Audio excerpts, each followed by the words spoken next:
questions or comments? Sure. Yes. So what are you have more overtime. I know that it's endless, the job, and you have a need for more staffing in the 911 center, is that correct, in the dispatch? And that's why there's so much additional overtime? So we have been understaffed.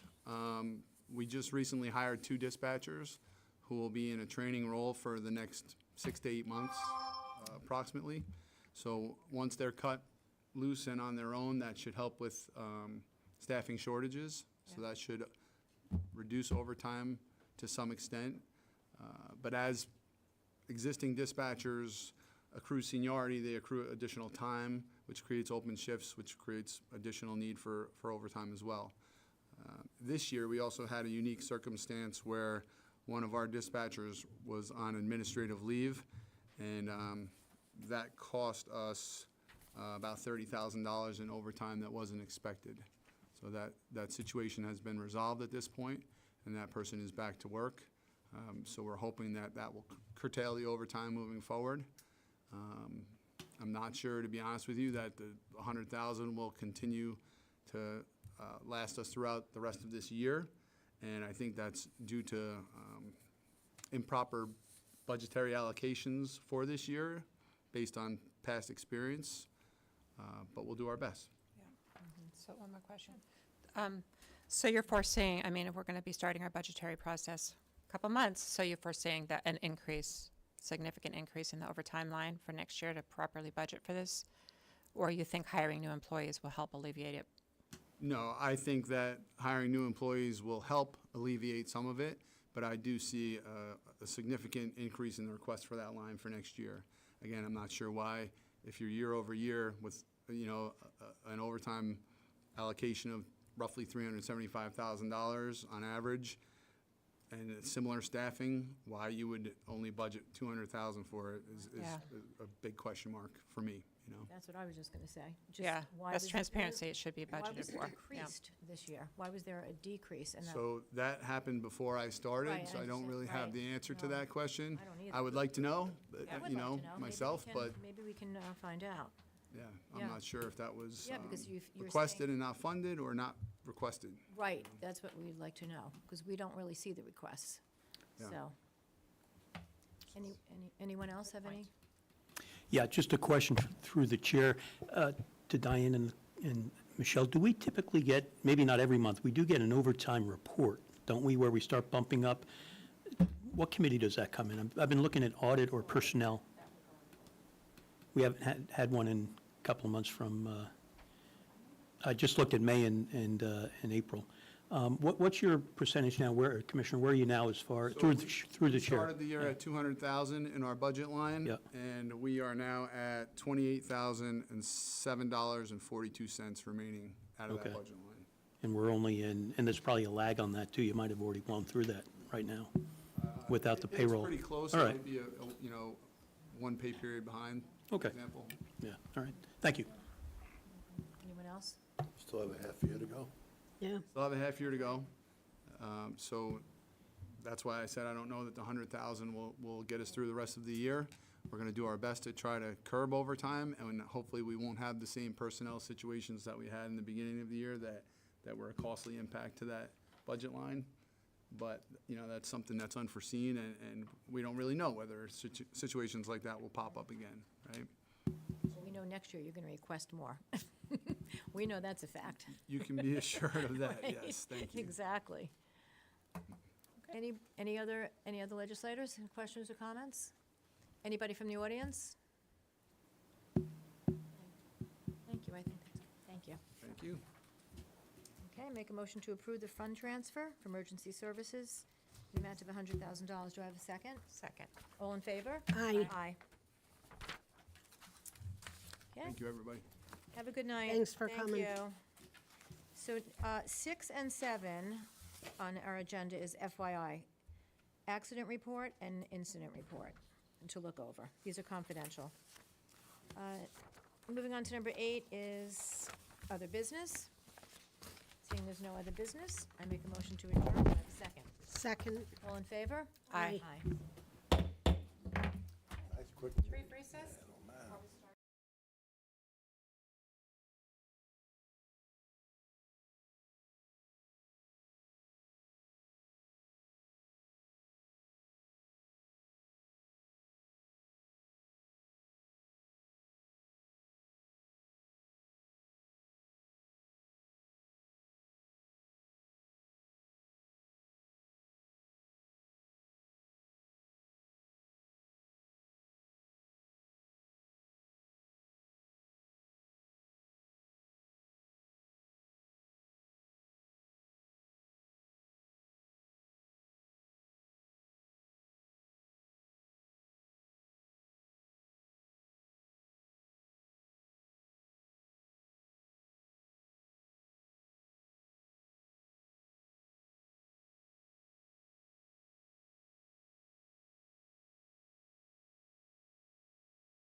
Good evening and welcome to the Rules, Enactments, and Intergovernmental Relations Committee meeting for this evening, June 9th, 2026. Please rise for the Pledge of Allegiance, and I'll ask Legislator Birmingham to lead us, please.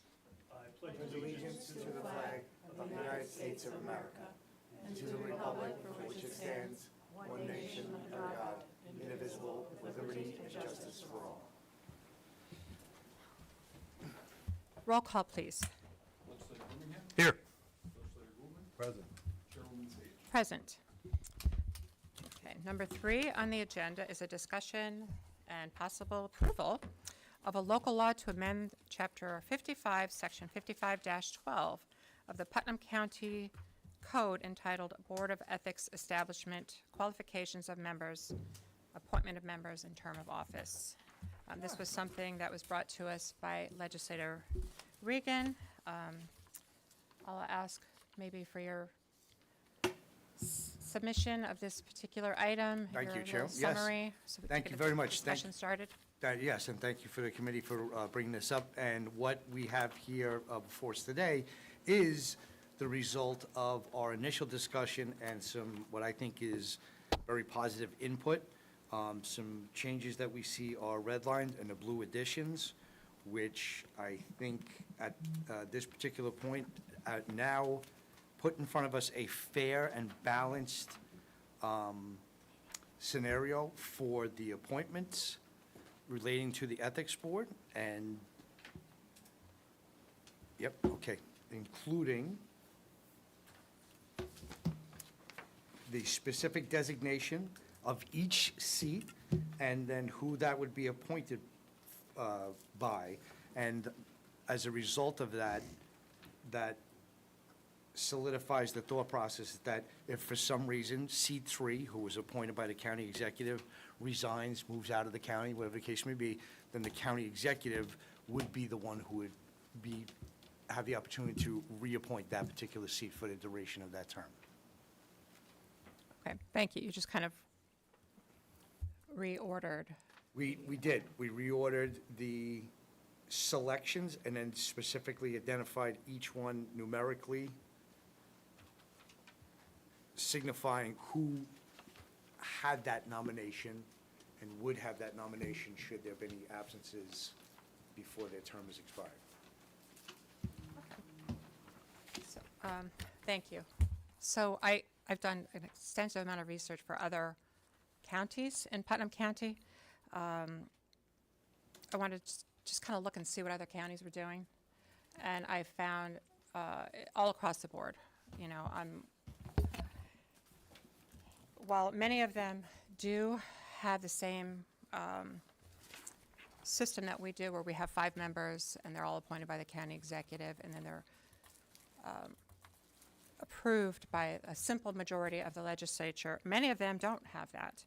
And I looked at all the county governments, all the charter county governments that do that. So, and after reading so many codes in the state of New York, a lot of them do have a majority, minority, county executive. One even had appointment, the county attorney gets an appointment, which I thought was odd. They also specified no more than 2 people per party on the ethics board. So I had a constituent call, and they were concerned about partisanship and why would we insert partisanship into the ethics board. But I think what we're trying to do is take partisanship out of it, where it's not even a consideration when you're discussing these items. I think we're trying to make it equal and balanced for the discussion, and to take any impropriety of partisanship out of it. Because truthfully, when you brought this up, I wasn't sure if we needed to change it, and it's taken me a lot to get here, but I see the benefit of it. Anyway, I'll just open that up for discussion. If I may, Madam Chair, sure. thank you. So first of all, thank you for that extensive research, because that supplements the thought process right here, right? That's Counties, their codes. That's tremendous. So, and then in lieu of the discussions that we had, and there are feelings on both sides of the table about the meetings that we've had over the course of the last month with possible reappointments, this is the next logical choice. I feel it's imperative that we move forward with this in lieu of the meetings that we've had before, so that we show that we are true to our word, not just that we were having issues with any individuals who may have been proposed before, but we were resetting the parameters of how the selections were going to be made. So I think what we have in front of us today is a proposition that is ready to move forward in lieu of the meetings and the discussions that we had previous. Thank you. Thank you. I'll open it up for the Legislator Birmingham. Yes, thank you. I've got a friendly amendment. In section 5512, we do not define who the majority leader is. In the instance right now, we only have one member of the, minority party. We only have one member of the minority. But what would happen if we have two members of the minority or three? So my suggestion, and I have a way to fix that, I'm just not raising a problem and not coming up with a solution.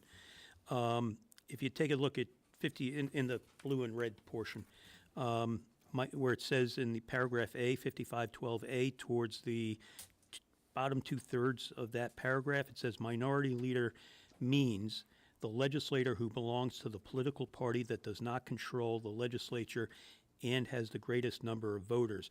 I think that phrase, "and has the largest number of registered voters," means to the party itself. So, if it was a Democrat, right now it's Republican, Democrat, but it still doesn't define, suppose there's two Democrats on the board, who is the minority leader? We have to elect one. Well, that's how I would fix this. Oh, if I may, so the reason that is constructed in that manner Okay. was to care for a scenario if there was somebody from the Green Party and the Democrat Party. Understood. And that would, say, we have 7 Republicans, Green Party, Democrat Party. The Democrat Party probably would have the most registered voters. So those lines right there were caring for that scenario. But what would we do if we have two, God forbid, I'm joking, you know I'm joking.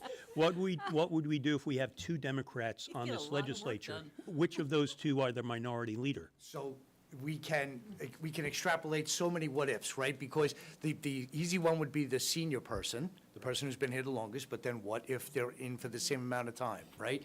And what if one is taller than the other? So we can get too granular and then trip ourselves up and then move slower than the speed of government, right?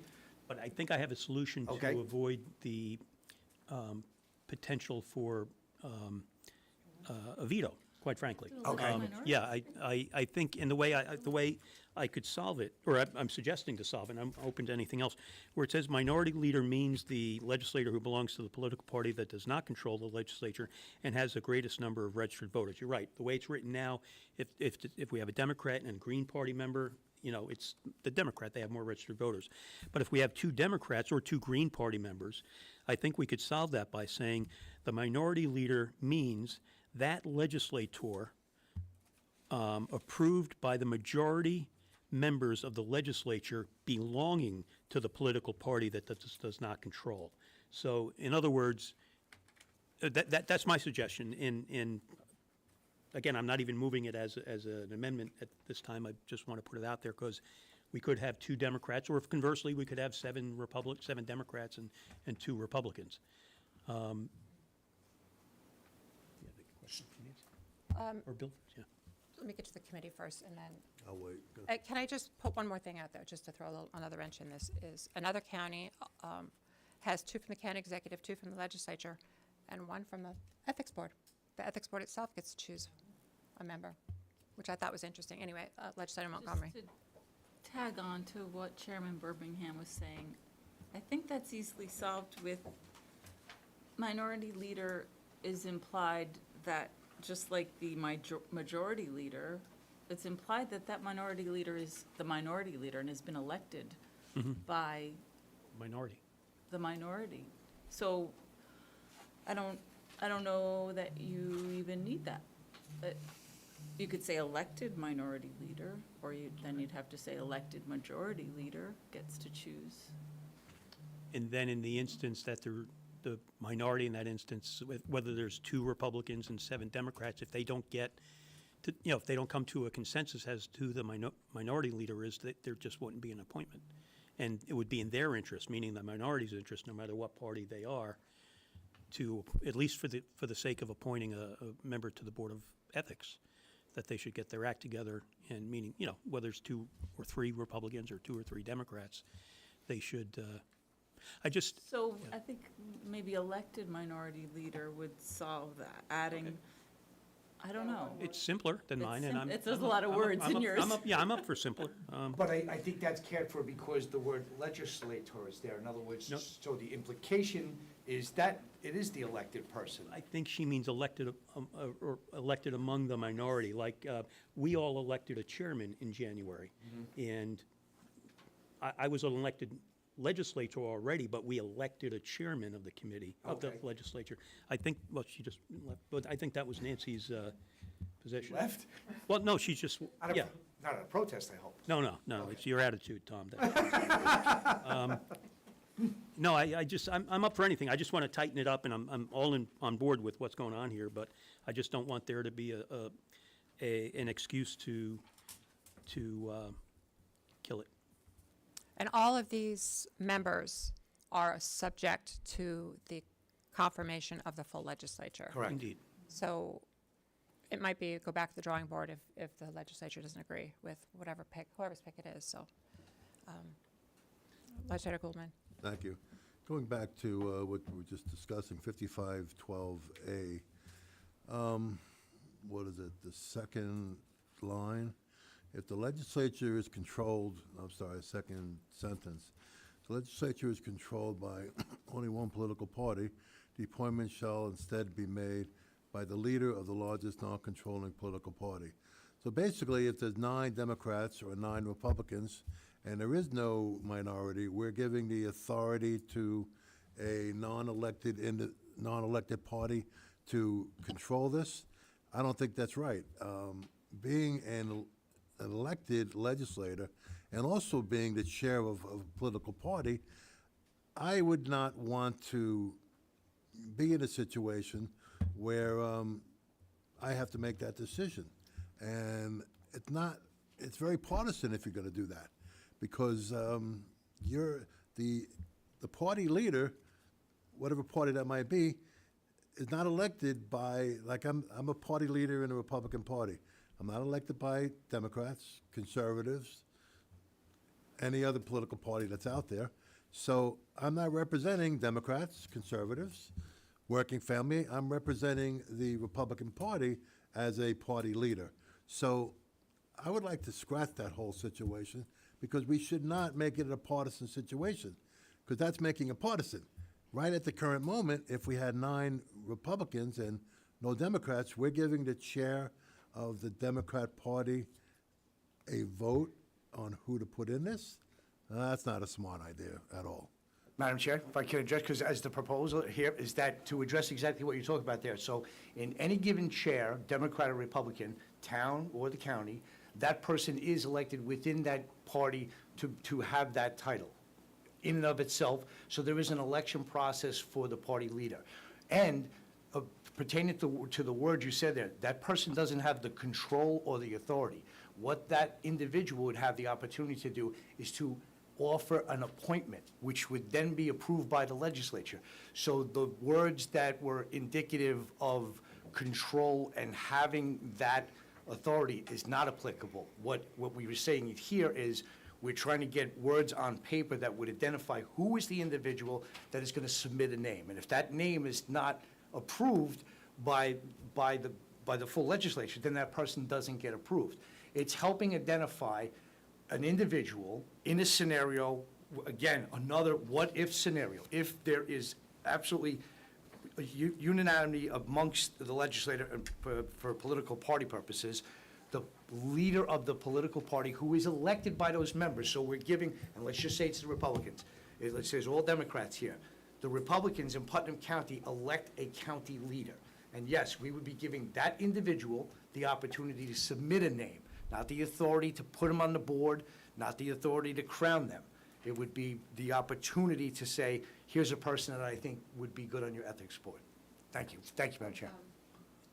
Oh, Did you want to clarify something? Yeah, through the chair, just, I think it's actually the opposite of bipartisanship. It's in the circumstance where there is just complete uniformity of party, it's giving an opportunity for the legislature to consider, as Legislator Regan pointed out, a nominee from another party to ensure that the board remains a bipartisan neutral, as opposed to being subject to only one party's influence. I think that's the intent behind it. Yeah, just to echo a little bit about what Legislator Regan and Legislative Council were talking about, and hopefully to put Bill at ease a little bit, that provision isn't all that unusual from what we already do with respect to the appointment of commissioners of the Board of Elections. When we appoint a commissioner of the elections, whether it's a Republican commissioner or a Democrat commissioner, we not only, I think it is state statute that we have to receive a recommendation from those parties, from the executive, whether it's the Republican Executive Committee or meeting in convention, similar to I would imagine, the Democrats, whether they give it to us through their executive committee or through a convention, we do have to at least entertain the name that's put before us. And again, we have done that in the past, and we have, that I remember many years ago, we did turn down it was a Republican who was named to us, that we turned that down and appointed the incumbent. So it's not all that different from what we do with the Board of Elections. We do seek and are required to receive input, a recommendation from a specific party, and that's by state statute. So it's not that unusual from what we do, at least with respect to that department. In some of the research that I was doing today, there was a county, and I didn't write it down, that did not approve the county executive's applicant because they felt they were too politically attached. So, I mean, I think that's a consideration for all ethics boards, and you don't want to have a politically connected board. But also, more about the process. I think we're trying to talk about the process and make it less partisan. So when these people, the county executive and the chair of the legislature and the minority council choose, are they choosing from the application process put out by the county? So right now we have an application process we put in the newspaper or on our ethics board website, people interested in applying for the ethics board. So are these people choosing from that specific stack of applications? Or are they going out rounding up somebody from their committee? That's my concern as well, but that's part of the discussion. I would hate for that to happen. I would rather have it come from the application process. Legislator Goldman. The example that Legislator Birmingham gave is an interesting example. It's actually a state law that happens. You have a Democrat and you have a Republican. To go a little further on that situation, for every job in the Board of Elections, there are two jobs. Why?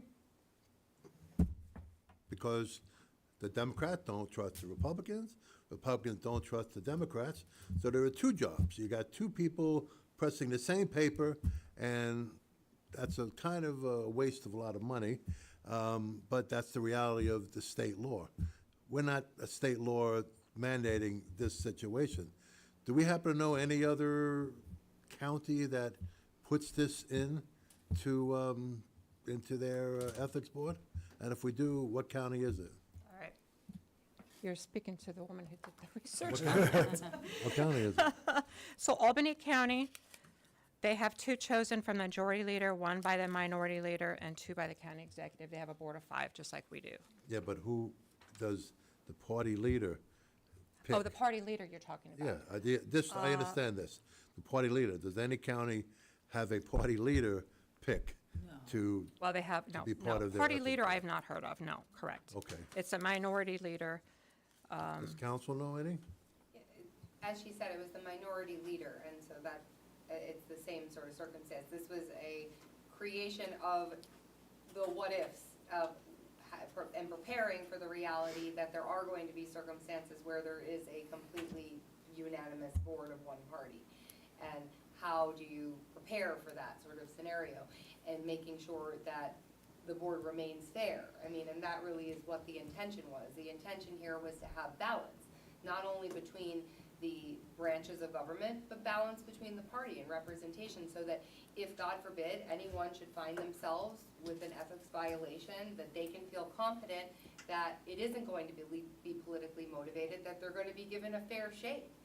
And I think that anyone in that circumstance would want to know that, would want to have confidence of knowing that, like, if for whatever reason your party turned on you, that, you know, there would be a voice of reason that didn't have anything to do with that party. And I think that that's the idea. The idea here is about just making sure that the ethics board is doing exactly that. They're sticking to the ethics, and if, God forbid, anyone faces some sort of ethical accusation, that they know that they can feel confident that it's fair, and that's it.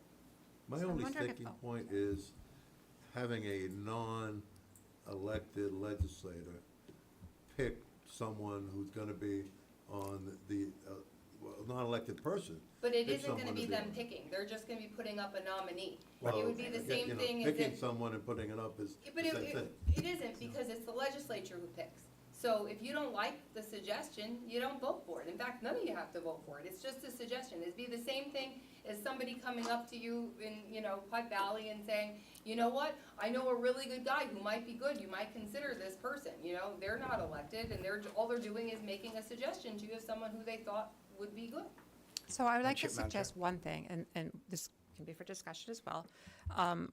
If there is no minority party, if there is no minority leader, that the ethics board might choose, because that's what they're there for. If there's one open space and there's no minority party leader, we have two chosen from the county executive, two chosen from the legislature. If there's no minority party leader, we'll offer a suggestion from the ethics board. I think that would be reasonable. I mean, if there is no party leader. Legislator Russo hasn't spoken yet. Thank you. So I don't, Legislator Birmingham's suggestion with the Board of Elections is totally two different party process. So I understand that process. We're talking about trying to make the Ethics Board nonpartisan, and then we're going to put in, you know, a Republican or Democratic chair or of the party, pick a person. They're probably going to pick their own party person. And that is showing their political party, so it's not bipartisan. All the applications, maybe there was one that listed a committee that they were on, but for the most part, you're not picking a political person, you're picking them based on their resume. They're attorneys, they have experience, they're ethical. It shouldn't be by party. So whether we all are one party or not, or split, it should be based on the people's resume and what they can bring forward on the ethics committee. So I don't like that whole part about the one-party section. The other part of it is, I realize that the county executive is one person, he gets to pick two of these, but I don't like that the chair of the legislature is the one that picks. And I know we all confirm as a legislative body, but I think we should all be interviewing, or there should be a committee interviewing to pick. That's my input.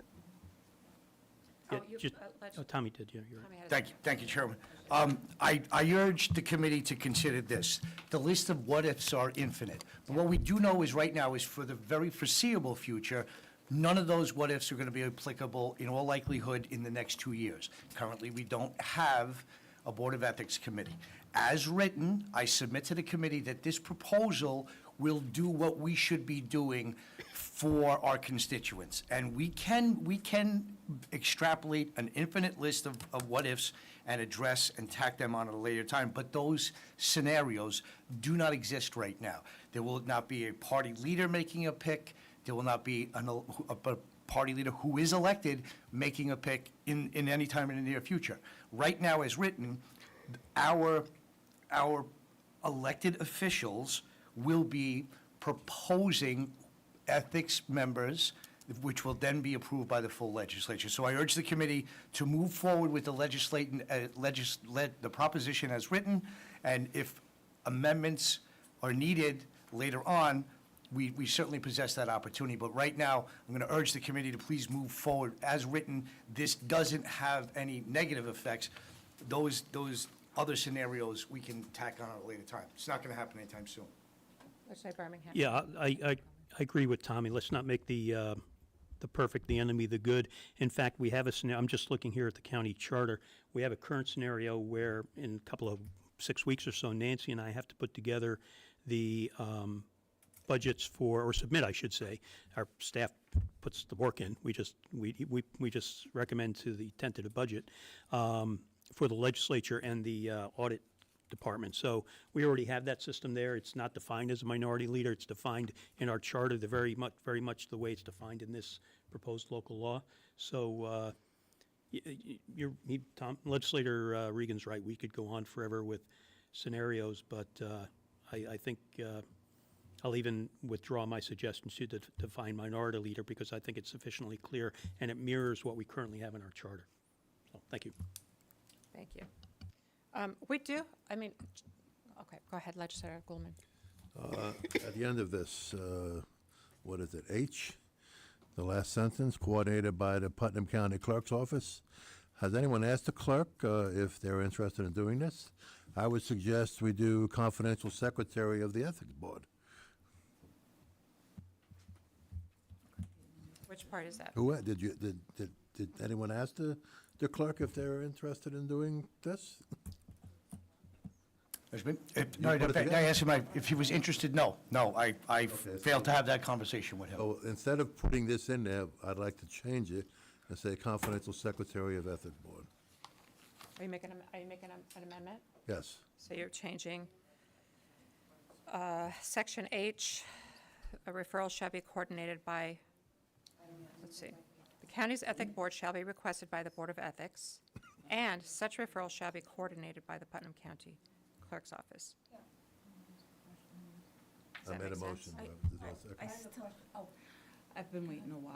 Oh, I'm sorry, I That's did say okay. I was going to call on And you, I'm sorry. Go That's ahead. okay, and I would like to go back to A. Okay. And I do like the suggestion of having the chair of the legislature select seat 2, but I do like the idea, Legislator Russo's idea, of having the legislature select seat 4. That I think could go a long way in the success of this proposal, because we obviously have some legislators who are in favor of that. So if we're looking to boost, That's as written. Maybe I'm not hearing you correctly. No. We do get number 4. Speak in your mic, please. we don't get number 4, we get, the chair of the legislature picks number 4. I'm saying the entire legislature should pick number 4. We should together decide on, it'll force us to look at it together, minority, majority people Absolutely. together. So that's one suggestion. It also, I think, could help in the long run in moving this forward and getting it approved, because we obviously have some opposition, and some of those who are opposed like that idea as well.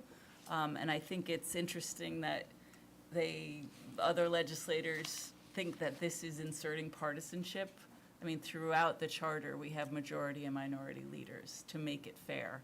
But I'm sorry, but these same legislators were also the legislators who were perfectly happy going against the charter and approving somebody who wasn't eligible.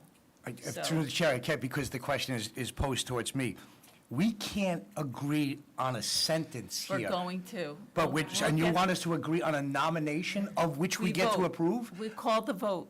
We talk about it and we call the vote. But I respectfully disagree. We're talking about the nomination. Anyway, we. The Right, but nomination. we cut the discussion in half of what we've been doing, and we have the chair call the vote. It's just leadership. That's why we can't agree on anything. That doesn't achieve an appointment, though. Well, Sure under does. all, Legislator Absolutely Anizio has it spoken, does. yeah. It gives us a voice as a body, instead of just allowing the chair. So I did, I'm sorry. It's okay. I did, Legislator I did, Anizio. thank you. I did suggest that at our last meeting concerning this.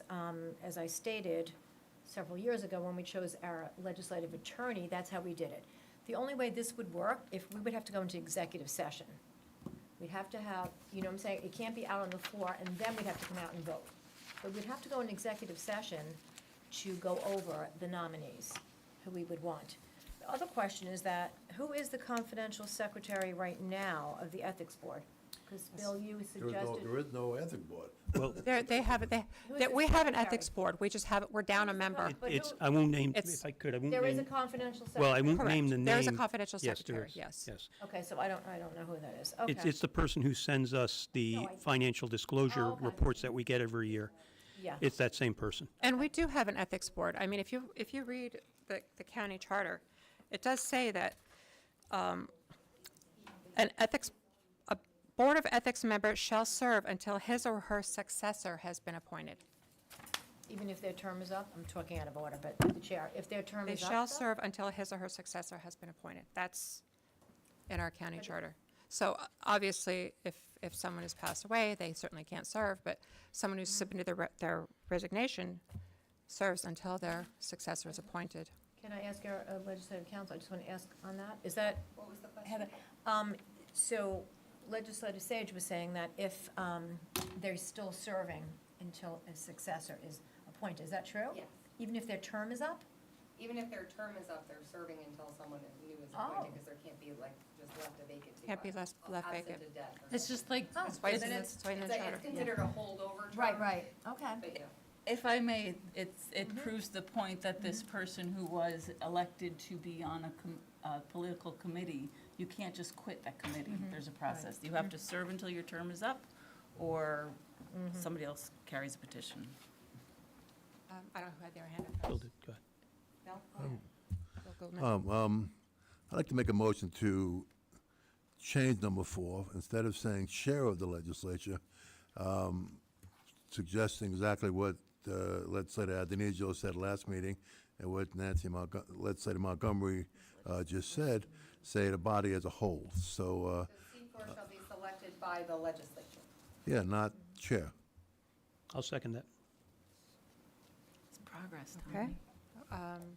Quick question. Gotta- Discussion? On that amendment, I have no discussion. I'll vote for it. Okay. But I do have something more fundamental after we vote on this Okay. amendment. Any discussion on this to have seat number 4 shall be selected by the legislature? Roll call vote, please. Legislator Birmingham? Yes. Legislator Goldman? Yes. Chairwoman Sage? Yes. Could I bring up a fundamental point? We've spoken tonight and in last meetings about the legislature as a whole appointing the members of this committee. But the way I'm reading it now, they're only appointed by those specific people. There's nothing in here that currently says that these are mere nominations.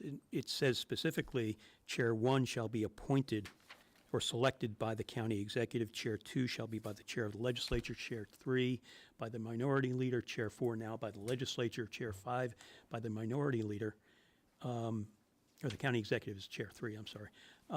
But there's nothing in here that says that these are nominations. It says that they are appointments. So I think we should make, anywhere it says selected or appointed shall be nominated by, and then insert another sentence that says such nomination shall be forwarded to the full legislature. Did I miss something? Yeah, in All section appointments- J, it says all appointments must be confirmed by a simple majority vote of the Okay. legislature. Then we should change where we say appointed by the chairman of the legislature, appointed by the county exec. It's just, Selected is fine, that's. It and- says Well, selected, it doesn't. no, go into the body of paragraph A. Oh, you're right. So shall be nominated On by. five situations. Yeah, just make, and that'll clean it up. Just, What sentence? Just sorry? yes, if you go to 5512-A, Board of Ethics is hereby consisting of 5 members. 2 members shall be appointed Yeah. by the county executive. That should say nominated by the county Okay. executive. 2 members shall be appointed by the chairman, should be nominated. Same thing with the others. Got it. And that'll just clear it up. Okay, so, And then similarly, just for consistency, under Romanet 1, 1, 2, 3, 4, 5, seat 1 shall be appointed by the county executive. See- No. Nominated. Select- Or nominated, I'm sorry, I'm doing exact, yeah, nominated, just change, All All of appointed. it where it's selected, make it nominated. Appointed, make nominated, yeah. yeah. And selected, make nominated, yeah. You'll also have to change that sentence if that amendment goes forward. And also, the amendment. Yeah, I've already got the amendment. Yes, Right. I'll- The previous I'm- one, yeah, it goes section 4, okay, I'll make that amendment. okay. I'll second that. All in favor? Aye. Aye. Okay, that's a good one. Is the horse beaten enough? I think it is, but Legislator Goldman was talking about a previous one, about the Yeah, I made a Putnam motion County to Clerk's office. change that. He wanted to move that to the confidential secretary, secretary of the Ethics second for that? Board. I will second that. Okay. So the nominations are handled by the, referral. a referral to the Putnam County confidential secretary of the election, of the Ethics Board. We're looking at section H, the last sentence in the bottom. It said referral to another county board of elections, Board of Ethics shall be requested by the Board of Ethics, and such referral shall be coordinated by the confidential secretary of the Ethics Board. But that's reasonable. Well, that amendment's been seconded. so I we can second that, so discuss it. we have discussion on that. Then we're going to come back to the main motion. Any discussion on that item? I think, since no one has asked the Putnam County Clerk about this, I think it's, it's a no-brainer. We should do this. In the future, like it was said by a legislator, we could always change it, but right now, That wasn't new, that was That's in how it there. existed. What? That wasn't new, that was in there. That's how it The clerk exists. is the one who coordinates everything, so it's not new, he's been doing it. okay. Yeah. And I, No, the secretary is appointed by the administration. The clerk is an elected representative, so it keeps still it out of the political control of one branch versus another. And it keeps it with the county clerk, who is elected by the people, mostly Republican. and just for, H is actually new. H is not currently in our code, is it? No, but it's, in terms of coordination for the ethics board, it is. It's in our it is current code? coordinated Yeah. by, Oh, it the- is, currently okay. coordinated by the county clerk, by our Okay, I county, missed that, Putnam sorry. County Clerk's office. And The I- legislature clerks, legislative clerk? No. The, County oh, clerk. I see. I see, the, And the clerk, the secretary, confidential secretary of the ethics board is appointed okay. by the administration. I'm sorry, I misinterpreted that. For some reason, I thought it was the legislative county clerk, and I thought we should get it out of this office, but the Putnam County Clerk. Okay, so that was, So did it get approved to change it to confidential secretary? it has not been approved. We haven't voted on it yet. We did, so we'll do a roll call vote on that if there's no further discussion. If I could, and I through the chair, just to the legislative council, where is that currently in section 55? And I apologize to put you on the spot, I'm sorry. Sorry. Keep in mind, the blue and red here merely amends the proposal that I mean, it's largely built around section 55, but 5512, removal, board ethics meetings, jurisdiction and powers, review of list of statements, investigations, injunctive relief. Yeah, I don't see it currently in the code.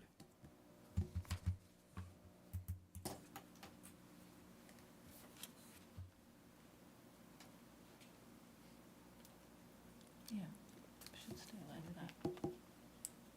Right, it should stay like that. Bear with me, sorry. No problem. Mm-hmm.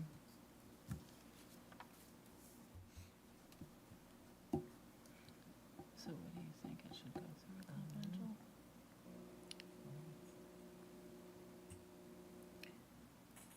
It's just a referral. He doesn't have any decision-making power. This person doesn't have There's any. coordination, there's no decision-making power, it's just a coordination of the Ethics Board.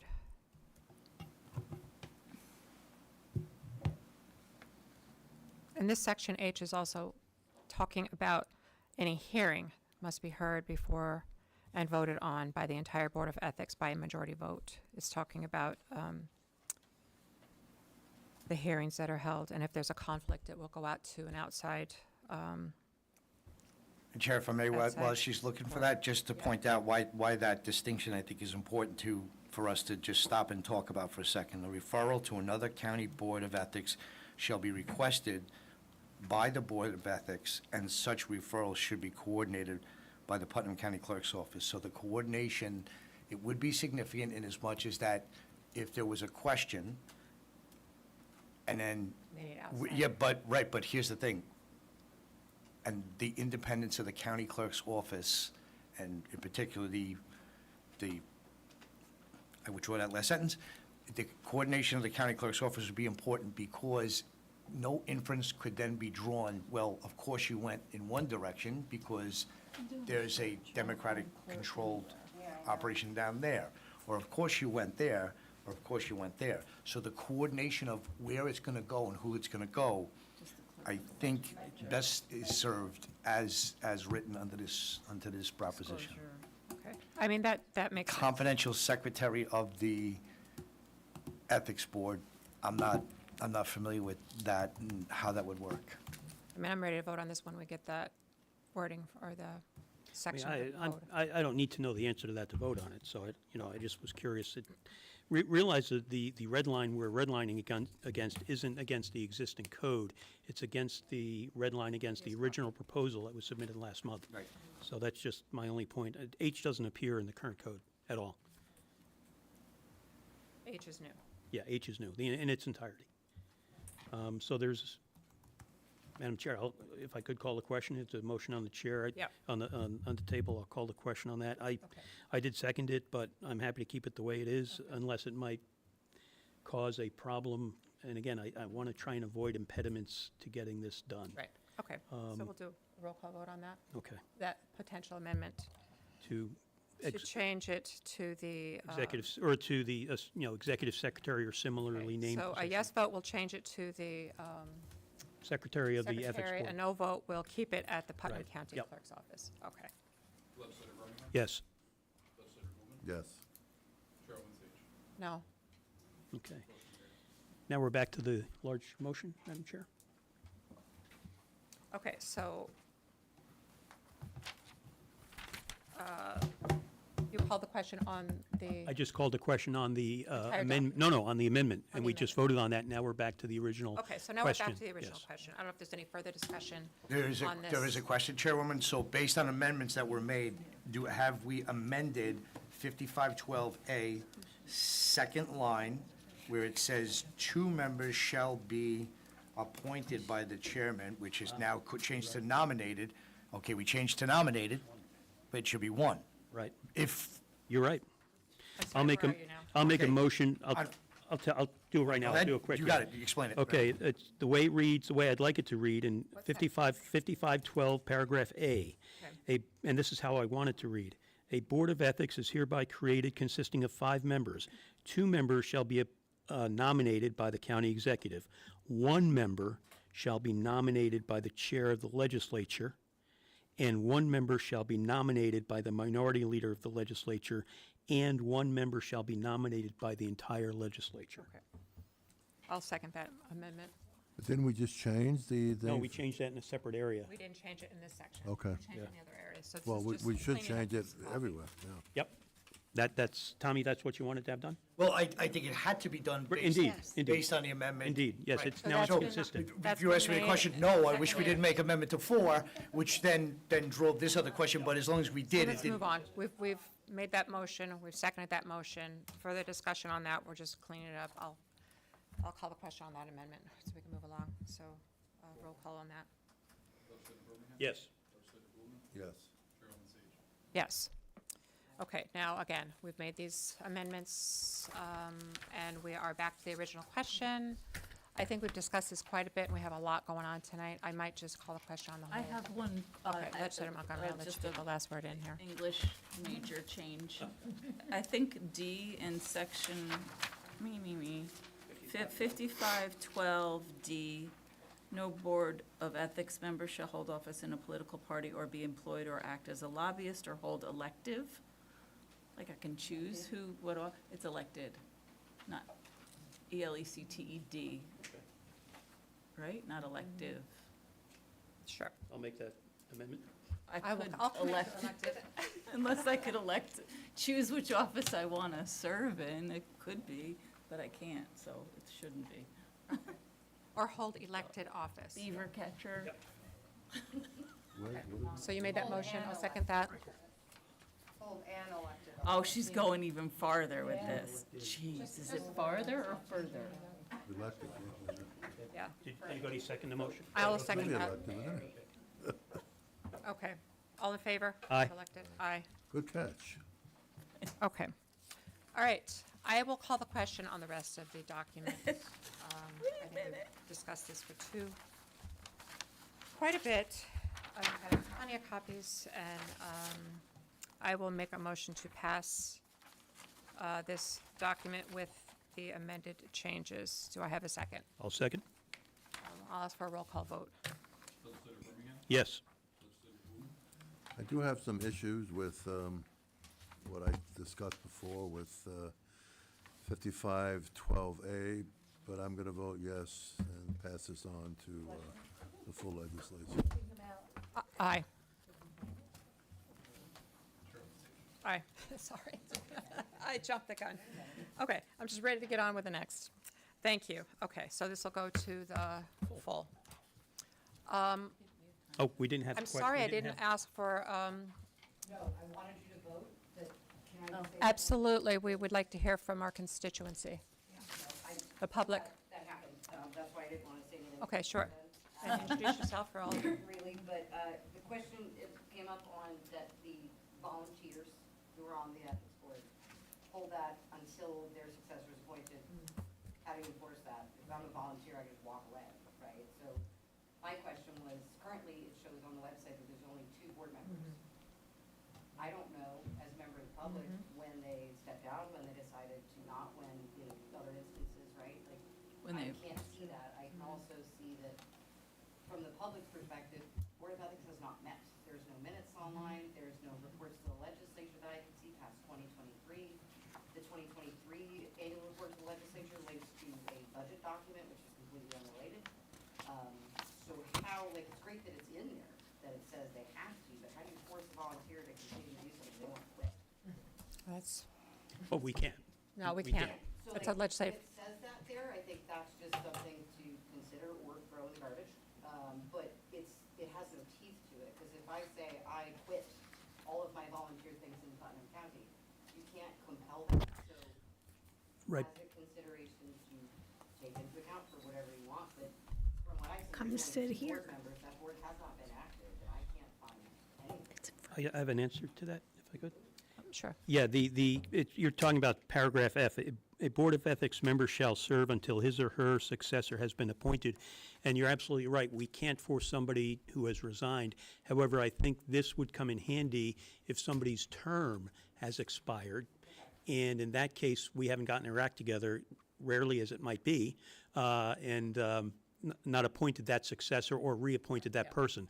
So I think that's a fail. F there, I think, is meant not to have an indentured servant, but rather to have somebody who might be seeking reappointment, who may not have been reappointed technically yet, or somebody who just whose term is up and is happy to either serve or not, but we haven't gotten a nomination or a appointment done, confirmed. So I think that's what F speaks to, not the indentured servitude, but rather an expiring term. Yeah, which we can. Is there something that you can do to say, I know Legislator Regan will love this, to take away government taking as much time as it takes, where, say, someone resigns and says, I'm not doing this anymore. Is there something to say how long you guys have before you just leave it vacant in the wind, so it's a lopsided once you do all the things you just did to make it fair and equitable for everybody? Just a consideration, so one side or the other doesn't leave it vacant and we have a non-functioning ethics board for however long we have. Just thoughts, that's all. Yeah, this should have been done a long time ago. Thank you. Okay, we're going to move on to agenda item number 4. This is a discussion for the approval of the Taxpayer Transparency Act. I would like to make a motion I inadvertently left something off of the agenda, so I will make a motion to accept the additional. I'll on second. number We 4. have additional? We do. Is there, I'll wait for Bill to get it. yeah, we'll wait for you to, so you can vote on it. It's the original proposals from Chairman Birmingham and from Legislator Crowley. These are their changes. That was inadvertently left off of the agenda in the backup. So I'd just like to make a motion to put that back on. So, all in favor? Aye. Aye. Since I just got this, I'll say aye, but I haven't read it yet.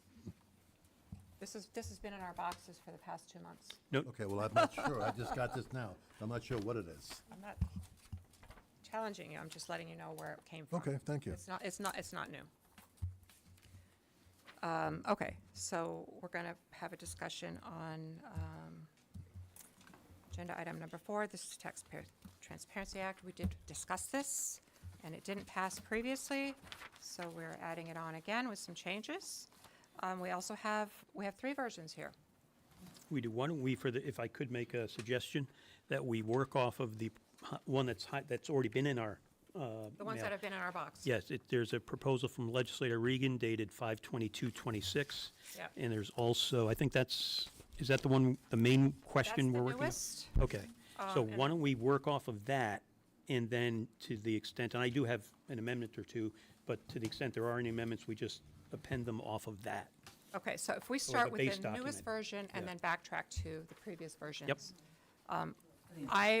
So then, I think that's a great idea, and I'd like to begin possibly with Legislator Regan. If you could tell us what your changes were on this based on, from the previous versions, because, Yes, thank you, Chairman. Well, first and primarily was the splitting the question pertaining to proposals that were previously in front of us, which had several different issues under one proposition. We sought to, in the interest of making progress, split the questions and identify, specifically as identified here in front of us in number 4, the one that's highlighted from Proposal Regan 5/22/26, the Transparency Act, with its intent being the county possesses the resources and are often confusing or hard to locate. The legislature wants the taxpayers to have easy access to the information and the ability to access and understand the county process. It is further the legislator's intent to provide transparency in county government by ensuring legislative meetings and executive public meetings are available through public and readily accessible live streaming platform, except in the event of a technology failure. And in this proposition here, we go through the various paragraphs, I think it's important to note that we have, where I don't believe that was handled before, was identifying that we will in fact continue to the business of government. If there is a technology failure and we are or not aware of it while it's happening, if the sound is not working, if the recording's not working, we will continue to do the business of government. And so I'm looking at your copy here, and it looks like you have taken out the searchable budget database, and we talked about that before. We currently have an electronic public access to public meetings. We also have a budget. We do have the finance department has a database online that they currently have on there that he says nobody ever goes to anyway, but we do currently have that. But you've taken that out.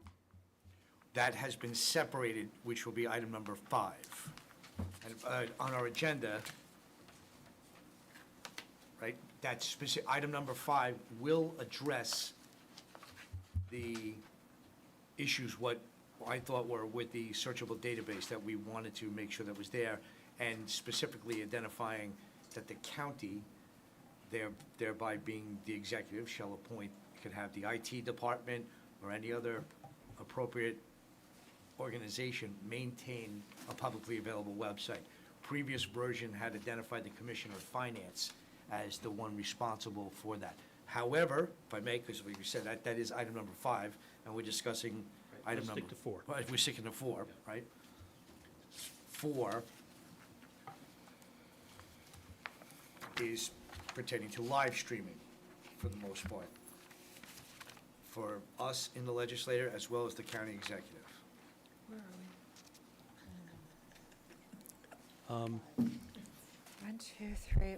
Oh, I Yeah. see four. Yeah, I this don't, is I don't have 222. the right.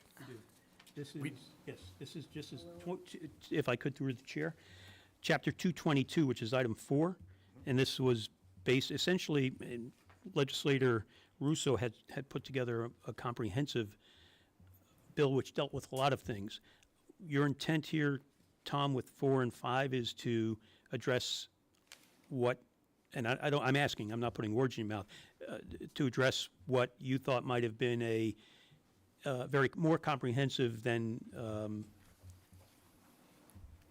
well, let me say, you're breaking it up, you're splitting it up. You're Yeah. splitting up the original plan so that there's now a Chapter 222 and a new Chapter 223, which is number 5, both of which in substantive form encompass what Legislator Russo had submitted. So, and 222 merely deals with live streaming. Number 4. Correct. Okay. And I like comprehensive is, I think was a great word, right? Because there was, it encompassed a couple different topics. So, for So you're, the, I'm sorry, Chairman, so for the purposes of hopefully looking to wait a make minute. progress, we look to split the split it up. split it and up get something passed. and get something passed, Okay, we're correct? talking about items 4 and 5 on Okay, the agenda. so we'll deal with the other part of that in the Taxpayer Access Act, which is in the next section. So I'll move 220, chapter, number 4, the way it's written now. For this one, I do not have an amendment. I would have an amendment for 5. Just to get it on the floor, let's move and second it and see if there's any other comment or amendments. I'll second that for discussion. Just for discussion. Number 4 discussion. only, this is just live streaming. This is for live streaming, 222. Wait, you're talking about item number 4? Item number 4. On the agenda? Yes. Which is the Transparency Act, which isn't just live streaming. Which is, But no, 5 covers the other stuff. This is Transparency Act, Chapter 1, we'll call it. this is only And then covering- 5 deals with more broader items. It's item number 4 on the agenda, which is It your, is. your version, which we have in front of us, and Legislator Crowley's version. So we're discussing these 2 documents? Just One at a 4. time. So we have, What we've done right now, what's on the agenda, if I could, Madam Chair? Sure. Through the chair. What's on the agenda right now, what we're discussing right now is only number 4, but we have moved to accept to committee all additionals, which includes my amendments Okay. and Legislator Crowley's Legislator amendments. Crowley's, which are But we the haven't yet additional. weaved them into one or the other yet. And so maybe we can, Right. we can carry item number 4 of Legislator Crowley's and Legislator Birmingham's Okay. section. And I think what we're doing here, suggesting doing here, is not taking anything out right now, or at all, possibly.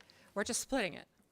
So we're taking this, Chapter 222, we're splitting out the, and maybe Legislative Council can make it more clear than I can.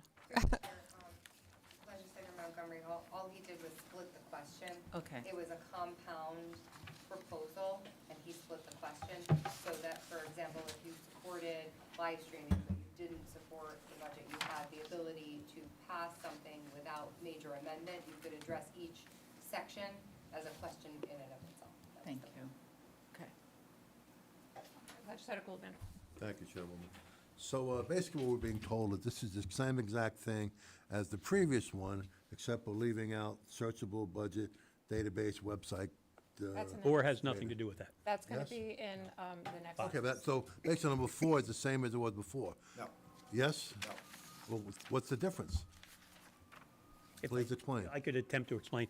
All 4 does, all 4 deals with is live streaming. That's all. Think of 4 as just live streaming. What's the difference between what we discussed before multiple times Okay. and this? Live streaming. We all agree with live streaming. Maybe we do. I do. But, No, we don't. well, I do. We have that in our legislative manual and our legislative rules, and we all agree on live streaming. Yeah, This but is, we- this is, we were told that by doing this, we were making the Commissioner of Finance a webmaster. that's why, That's that's why, fine. that's why it's That's split. That we're giving the control, too much That's control to the fine. That's administration. fine. I That's just fine. want to know what the difference is. That's 5. Through the chair, what this did was it took what was a comprehensive bill that addressed live streaming, the centralized budget webpage, the information for all the things, and it broke it up into two separate things. So this first one we're talking about is only live streaming, and then the next one is only that informational webpage. So basically, we could have passed this 2-3 months ago and left everything out. Is that correct? Because it's the same exact thing? It would have been essentially like, this would be just the live streaming and striking the other stuff, and the next Yeah, one then bring the other is stuff just back the in. other stuff and striking the live streaming. So yes, it could have been passed, or some portion of it could be passed, but this is allowing everyone to weigh in on what it is they support from that and what it is that they don't support, or maybe you support everything and you pass it and it should have passed in the first instance. I can't tell you. I'm very glad to hear that. We were told a few seconds ago that there were many issues with this, that's why we did it again. But I'm for transparency and for live streaming, and I'm glad we're going to do this. I'm just curious really what the difference is, what it was before and what it is now, but I can see that there are no differences. It was just It's considering each what it was. individual section as opposed to considering it all together. It's the only difference. I'm for live streaming. Yeah, this wouldn't have passed as a comprehensive package because there's 9 of us, and let's say 5 of us agreed with bucket A, and 4 of us disagreed with bucket A, but on another bill, 5 of us liked a different 5 of us liked bucket B, but 4 of us didn't like bucket B. So had it been together, we would have had, 3 votes in favor. By breaking it up, hopefully both will be passed with a different selection of, some legislators may vote for item 4, but not vote for item 5, and yet we still may have 5 votes for each of them. This is a way to hopefully get the entire package passed, but each legislator can be on record as saying, I like this part of it, but not that part of it. So I don't think this would have passed as it was originally written because it Well, had. it didn't pass, so it's not Well, gonna- well, that's exactly why it didn't Correct. pass. And And this, we're trying to get it Get something passed. passed. But you're going to see there'll be a different mix of We could legislators have voting. passed this before, but we. Well, if everybody agreed, if everybody Played agreed, but politics they and we don't. didn't do it. So that's fine. Okay. I understand the game. It's not a game, Bill. Okay, thank you. I can explain it to you, I can't comprehend it for you. Okay, so this was, any further discussion on this? This is for live streaming. I'd just like to point out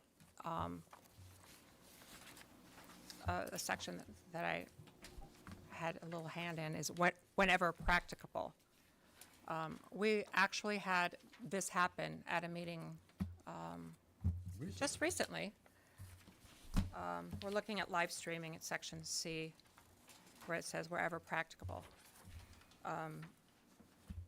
Where we didn't have live streaming available. Something happened to the system. We just happened to have Tom Lannon here to help us to get it on. I don't think we ever did get live streaming back up that night. We were unable to have live streaming at that particular meeting. So that is my concern about this whole thing. When that happened, I'm like, well, if we had this in, we'd be breaking our own rules because we have it in our legislative manual. We put it in there because we think live streaming is important. We don't have it in the code because, for reasons like that. But whenever practicable, I think is important to have because if we can't do it, we still have to do the people's business. We still have to have meetings. So if it's not practical, we still have our meetings. And we post it the next day, so everyone has access. Any further discussion on this? Public maybe? Legislator Montgomery. And just to clarify one more time, we're talking about Legislator Regan's proposal.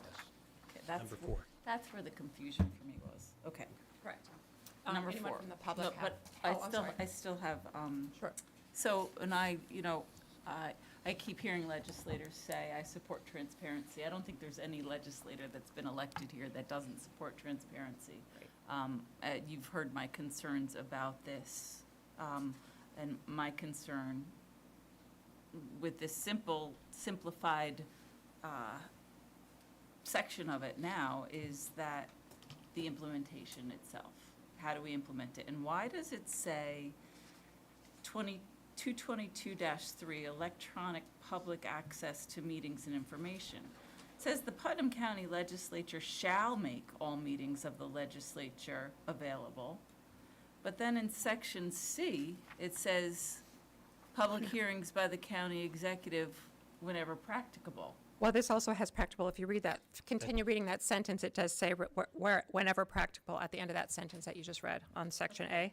The word "shall" is missing from C is your point, I think. It's confusing, and it doesn't seem like he's not gonna be mandated to. But we are. Yeah. No, it So you're says saying wherever section C, Doesn't say he's. oh, whenever practical, all public Hours should be first, too.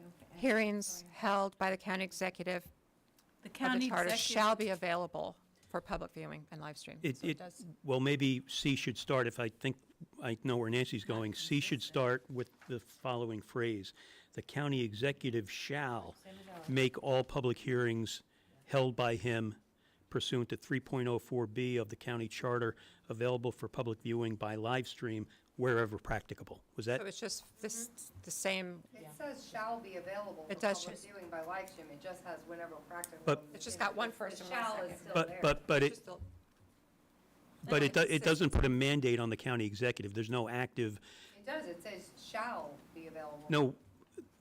no, it says hearings held by the county executive. It doesn't say who's to do it. Let's just make Whereas, it consistent. where A is we just make saying the wording we shall do something, C does not say the county executive shall do something. It just, in a passive sense, says that all public hearings held by the county executive shall be available for public viewing. It doesn't put a mandate on the county executive. If we were to mirror A, it would say the county executive shall make all meetings. Just follow the same. Yeah, it's, Yeah, so As just, A. it's just formatting, I think. I'll make a But just- motion to amend paragraph C to say the following: the county executive shall make all public hearings held by him or her pursuant to 3.04B of the charter to be available for public viewing by live stream where practicable. I'll second that. You have that, Ed? Okay. Yep, got it. I'll second that. It's just, Yep, it's a, It's just making it make it, consistent. yeah. it'll make A and C consistent. Discussion on that, anyone? Okay. All in Just- favor? Can I have one more question? Well, can we do the motion first, the Sorry, amendment? No, go ahead. All in favor? Aye. Aye. Any opposed? Okay, continue, Legislator Montgomery. Did you have another? So if it's not practicable, what's the consequence? There is. It's whenever practicable, so if There it- is if none. it's, if it's, if we're incapable, like last week, I think it was last week or 2 weeks ago, we tried to do the video and then recording, because it wasn't doing both, and to overlay them, it was just, I'm glad Tom Lannon was here, because it was difficult, but we'll post it. So, if we can't do it live, we'll post either the audio, the video, or the mesh of the two together as per our IT department. Thanks. That's We're- about as much as we could do. The Legislator term where practicable avoids the question as to whether an act we take is legal or not. This will be a local law. So where it says where practicable, that relieves us of the happenstance where there's a technical difficulty from anybody thinking any action we took off camera or during the time of non-live streaming. We don't want that called into question. So the term or the phrase where practicable kind of gives us that flexibility, so that if there is a technical glitch and we make a motion and it's adopted, that motion is not called into question. That's really the only reason. Thank you.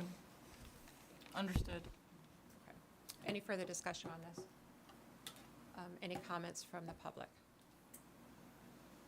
Okay, so we have a motion, a second, and I will ask for a roll call vote. Legislator Birmingham, Yes. Legislator Blumen, Of course. Chairwoman Sage. Yes. Okay, so now we get to Section 5. This is what we previously discussed. I'm going to move the additional from Agenda Item 4, Legislator Birmingham and Legislator Crowley's taxpayer transparency to. We have additional for 5 also? It's the No, same thing. It's the same, the same one. The same one. To, I'll second that. yeah. All in favor? Aye. Aye. And this will be a Chapter 223 called the Taxpayer Access Act, and this is incorporating Legislator Birmingham and Legislator Crowley's. Well, it doesn't. We would make we would, Have to this is, just like with 4, this is the basis upon which any amendments might be made. So right now, we're just looking at, We're using Legislator Regan's proposal, and we're making amendments to that from Legislator Chairman Birmingham's and Legislator Crowley's additional that we provided. Yeah. Okay, so I'll put that out for discussion. okay, Who'd like to lead this one? I'll start with an amendment. If we go to the additional, it's, Why not have the person who recommended it? oh, okay, yeah, Tom, go ahead. I defer to the That would've committee. been- We usually go to the committee first, but, Yeah. all right. Go ahead. Legislator Birmingham, you have the floor. I don't mind deferring to Tom. Do you want to jump in? Not at all. Okay. What I'd like to do is make a motion to amend this. If you look at the additional, it's the item E, meetings of political committees, conferences, and caucuses of members of the county legislature who are members or adherents of the same political party at which deliberations of county legislative matters are to be discussed shall be publicly noticed, and such notice shall contain the date and time and place of such meeting, and such notice shall contain the subject matter proposed to be under discussion. Following such political committee, conference, or caucus meeting, there shall be a public record of those members of the county legislature in attendance, as well as a synopsis of such items of county legislative matters discussed. My reason for this amendment is we used to have political caucuses, at least a majority did, up until about 2 years ago. They've stopped. I think that's a good thing, because oftentimes, if we're going to talk about transparency and if we're going to talk about the public knowing our deliberative process, it's good to have those discussions in public. And I think we've seen the result of that in the last couple of years. We've had a little bit more of a robust discussion, I think, on the open floor. Sometimes very graceful, sometimes not so very graceful. But I think that is much better than having decisions made in the back room, as sometimes they used to be done, and without the public knowing the reasoning behind some decisions that were made. Certainly, I think the last time we had a minority membership of this party, more than one, was deep into the early 1990s. And you really can't blame whether it's, and again, the Republicans were in the minority back then. You really can't blame whatever party's in the minority for feeling left out of the decision-making process.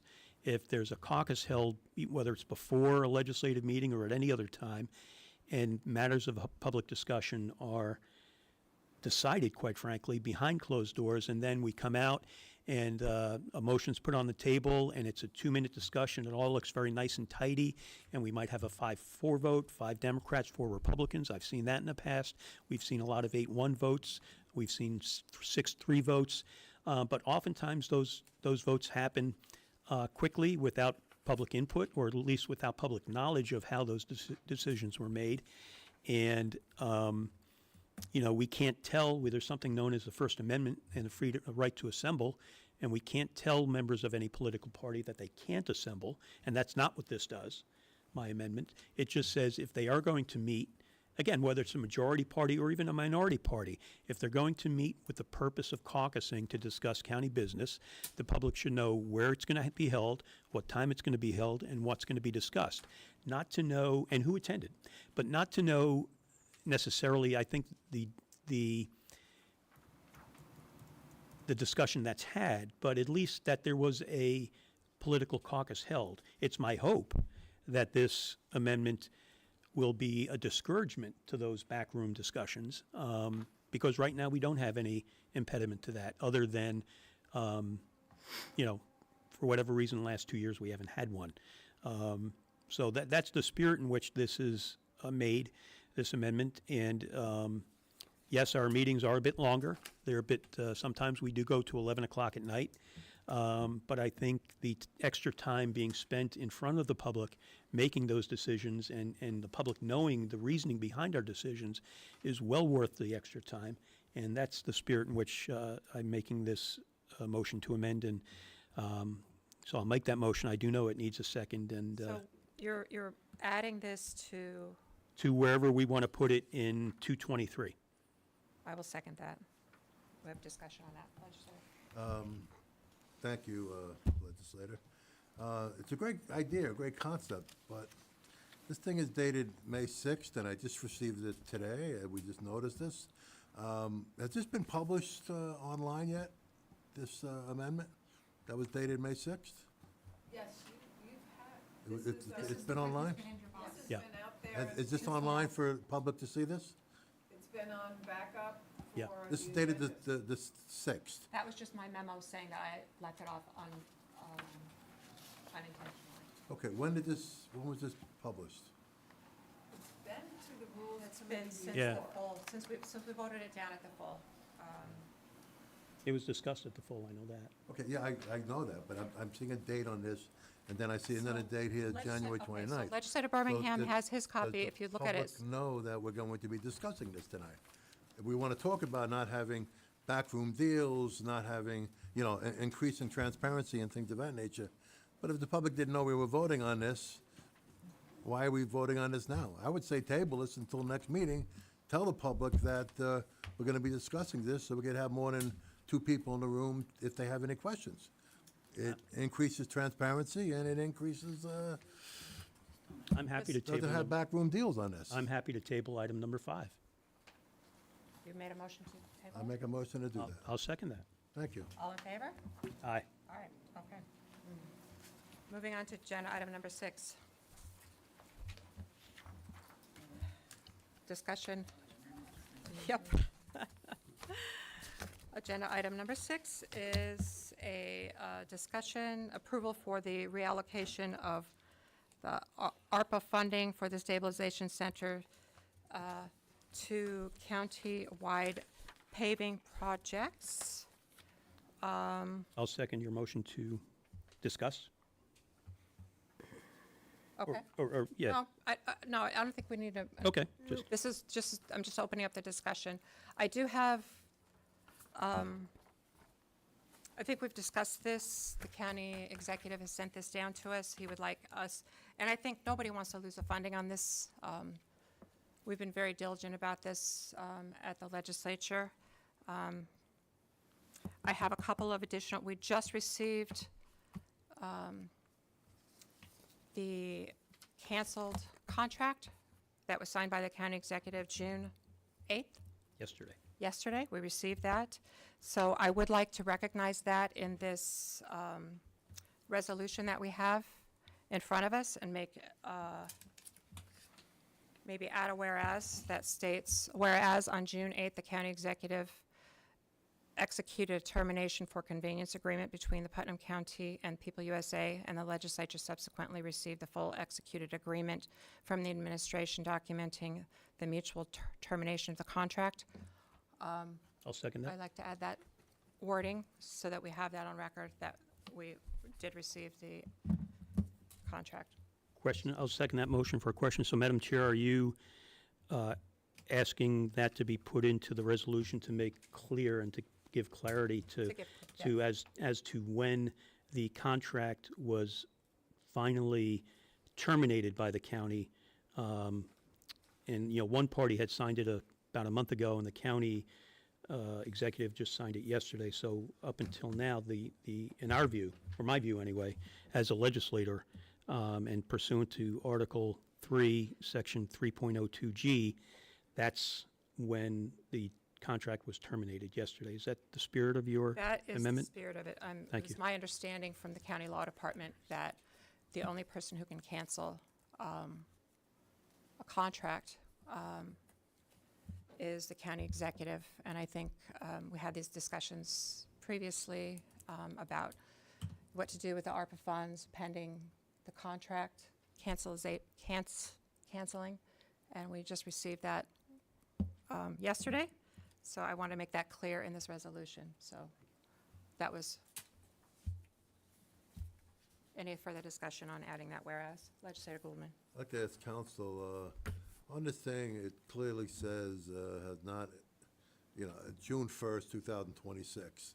Today is June 9th. Do we have an issue with this? Are we going to lose this money because we're 8 days late?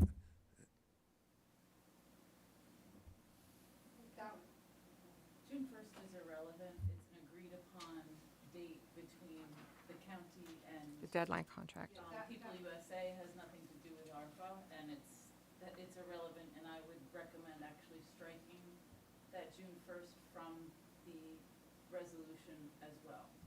Isn't this, though, not what you're talking about?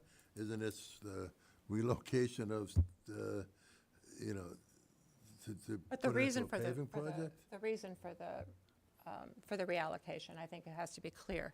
Okay, even though the date is 8 days ago. The June 1st deadline was a contractual deadline, so it had nothing to do with the ARPA deadline. They're two Okay. different things.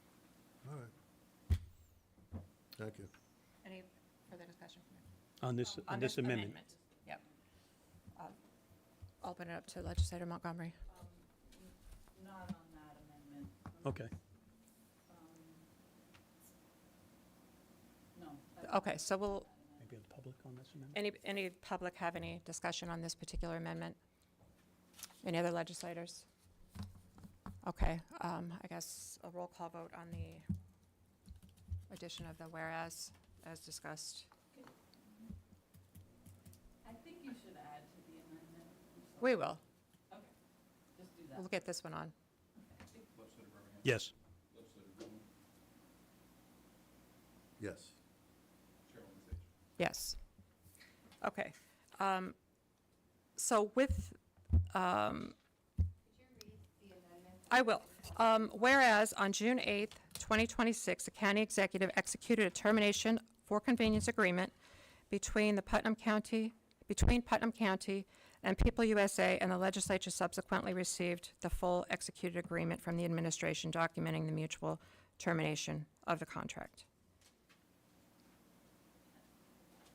And where would you like that? If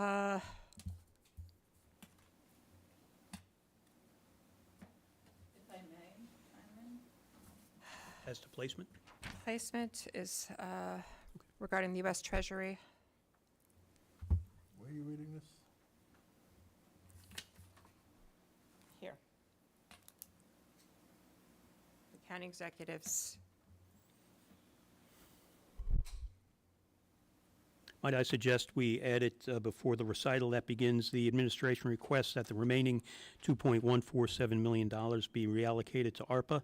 So maybe if we could place your amendment just prior to that recital. Before that, Right. because due to circumstances beyond the county's control, it's become Right clear. after that one, right after that one. Yep, Yep, okay. okay. Anything else? Do you have another amendment? Can you repeat that, please? Putting the termination, excuse me, that it was terminated Terminated. after this, beyond circumstances beyond the county's control. It's going to go there, that whereas. And okay. And following that, You have another amendment? I do. I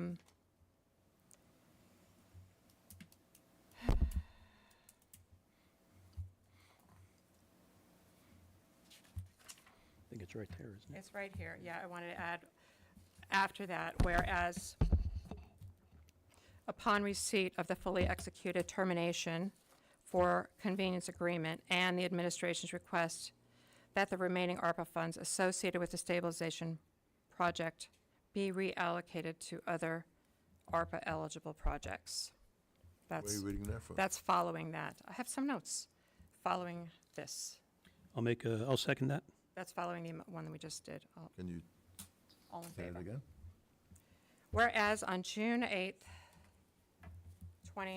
excuse me, Whereas upon receipt of the fully executed termination for convenience agreement and the administration's request that the remaining ARPA funds associated with the Stabilization Center project be reallocated to other ARPA-eligible projects, which we're reallocating as we discussed previously to paving. And you would like that to go right after the After recital the, that we after just- the one, yeah. okay. So maybe we should make all the other, Administration requests of the remaining funds after that paragraph, or? No, after the paragraph. after the paragraph, whereas on June 8th. They all say whereas. They're all Whereas recitals, on yeah. June 8th, there's one that says June 8th. The one we just I passed. got it.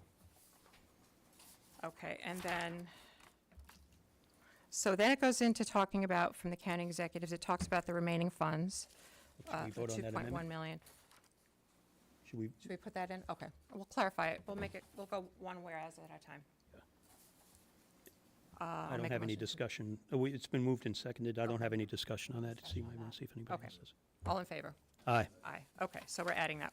All we're doing here is clarifying, and we're moving the money from stabilization ARPA funds to the paving projects. Continuing on from that, it's pretty straightforward, but I do want to acknowledge the fact that we could not use this funding for a stabilization center or a stabilization. It has to be a 24/7. So I want to make it clear that we're using the RFP. So I have an RFP. Sorry, I'm probably going out of order here. I'm going to go to the top, and after stabilization center, the RFP, okay. The first whereas, the second whereas, and the third whereas. We have the Putnam County issued an RFP for the establishment of a 24-hour day, 7-day per week crisis stabilization center. That's what the RFP was for.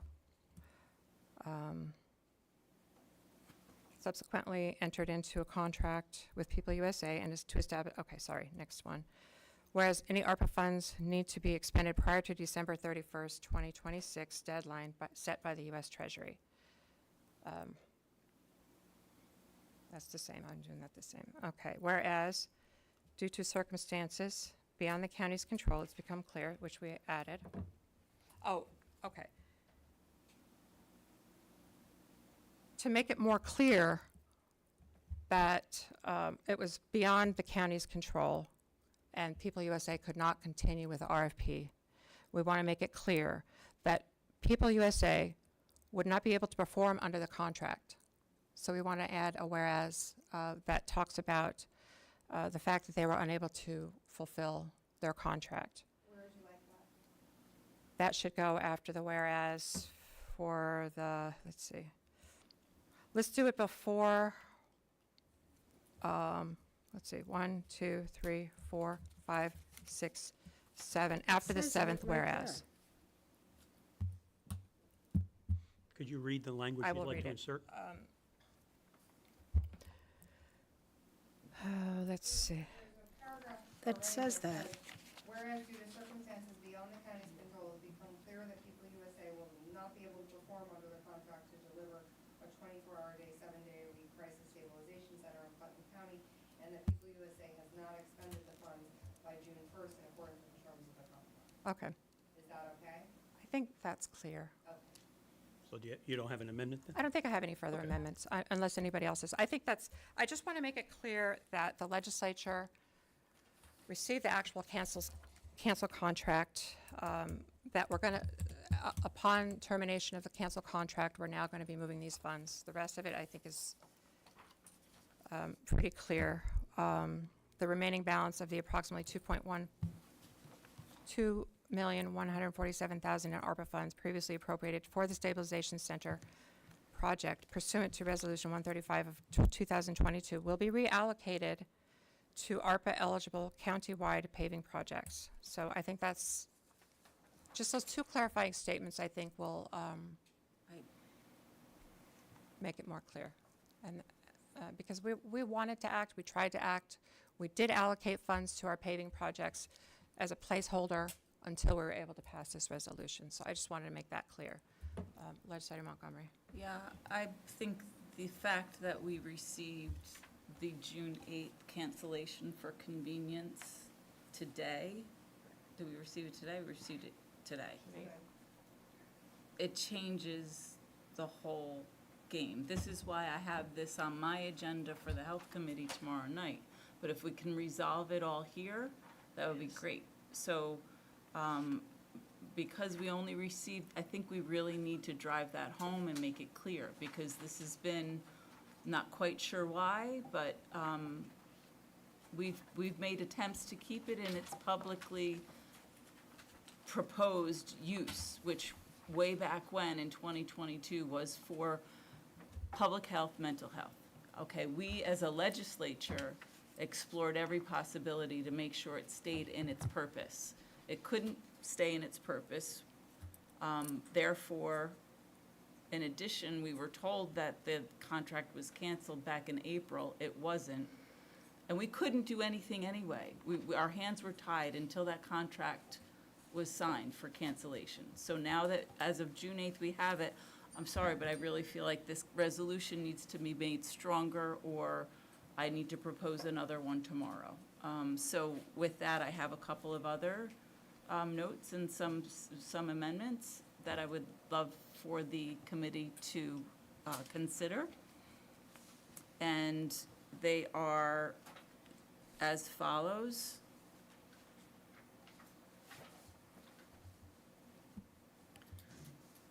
If you just tell me which whereas and what your wording is. Whereas Treasury allows ARPA. It's the seventh paragraph is the treasury. But we have, that's in there Yeah, that's what's in already, there. so I don't need to, I think we need to state whereas, okay, let me just say, after the amendment you just made, the June 8th amendment, whereas on June 8th, 2026, the county executive executed a termination for convenience, you see? And then there's another whereas that they added, which is upon receipt of the fully executed termination of convenience and request of reallocation of funds. And then it goes into whereas the administration requests that those remaining funds be reallocated. Okay, so we'll keep going with that. Commissioner of Finance and County Auditor have reviewed. But also, I really think it's important to state that the Putnam County Legislature has reviewed the reallocation and determined that they have the legal documents and the fully executed cancellation for convenience with People USA.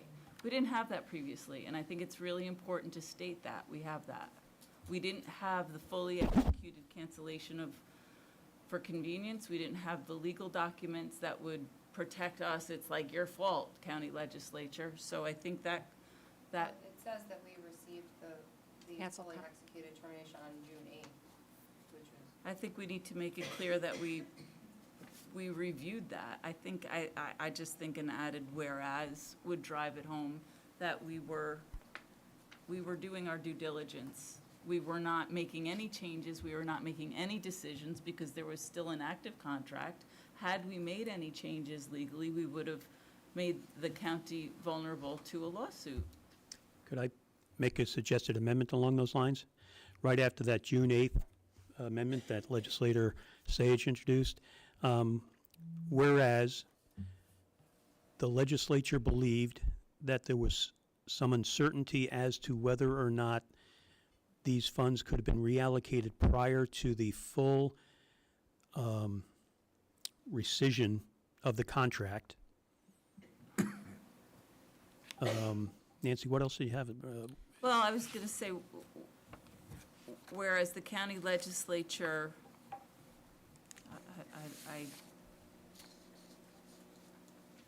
whereas the county legislature received the termination for convenience on June 9th, Yeah. whereas the county legislature received the termination for convenience, a copy of the termination of convenience on June 9th, And had previously. determined that they have the legal documents and the fully executed cancellation in order to recommend the reallocation.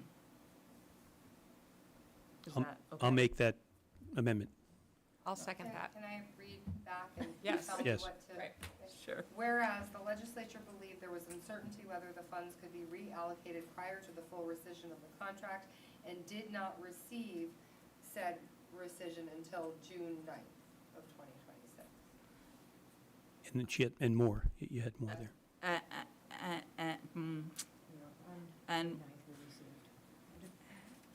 What if we, I'm sorry, through the chair, just want, what if we just started the sentence with that, on June 9th, we received?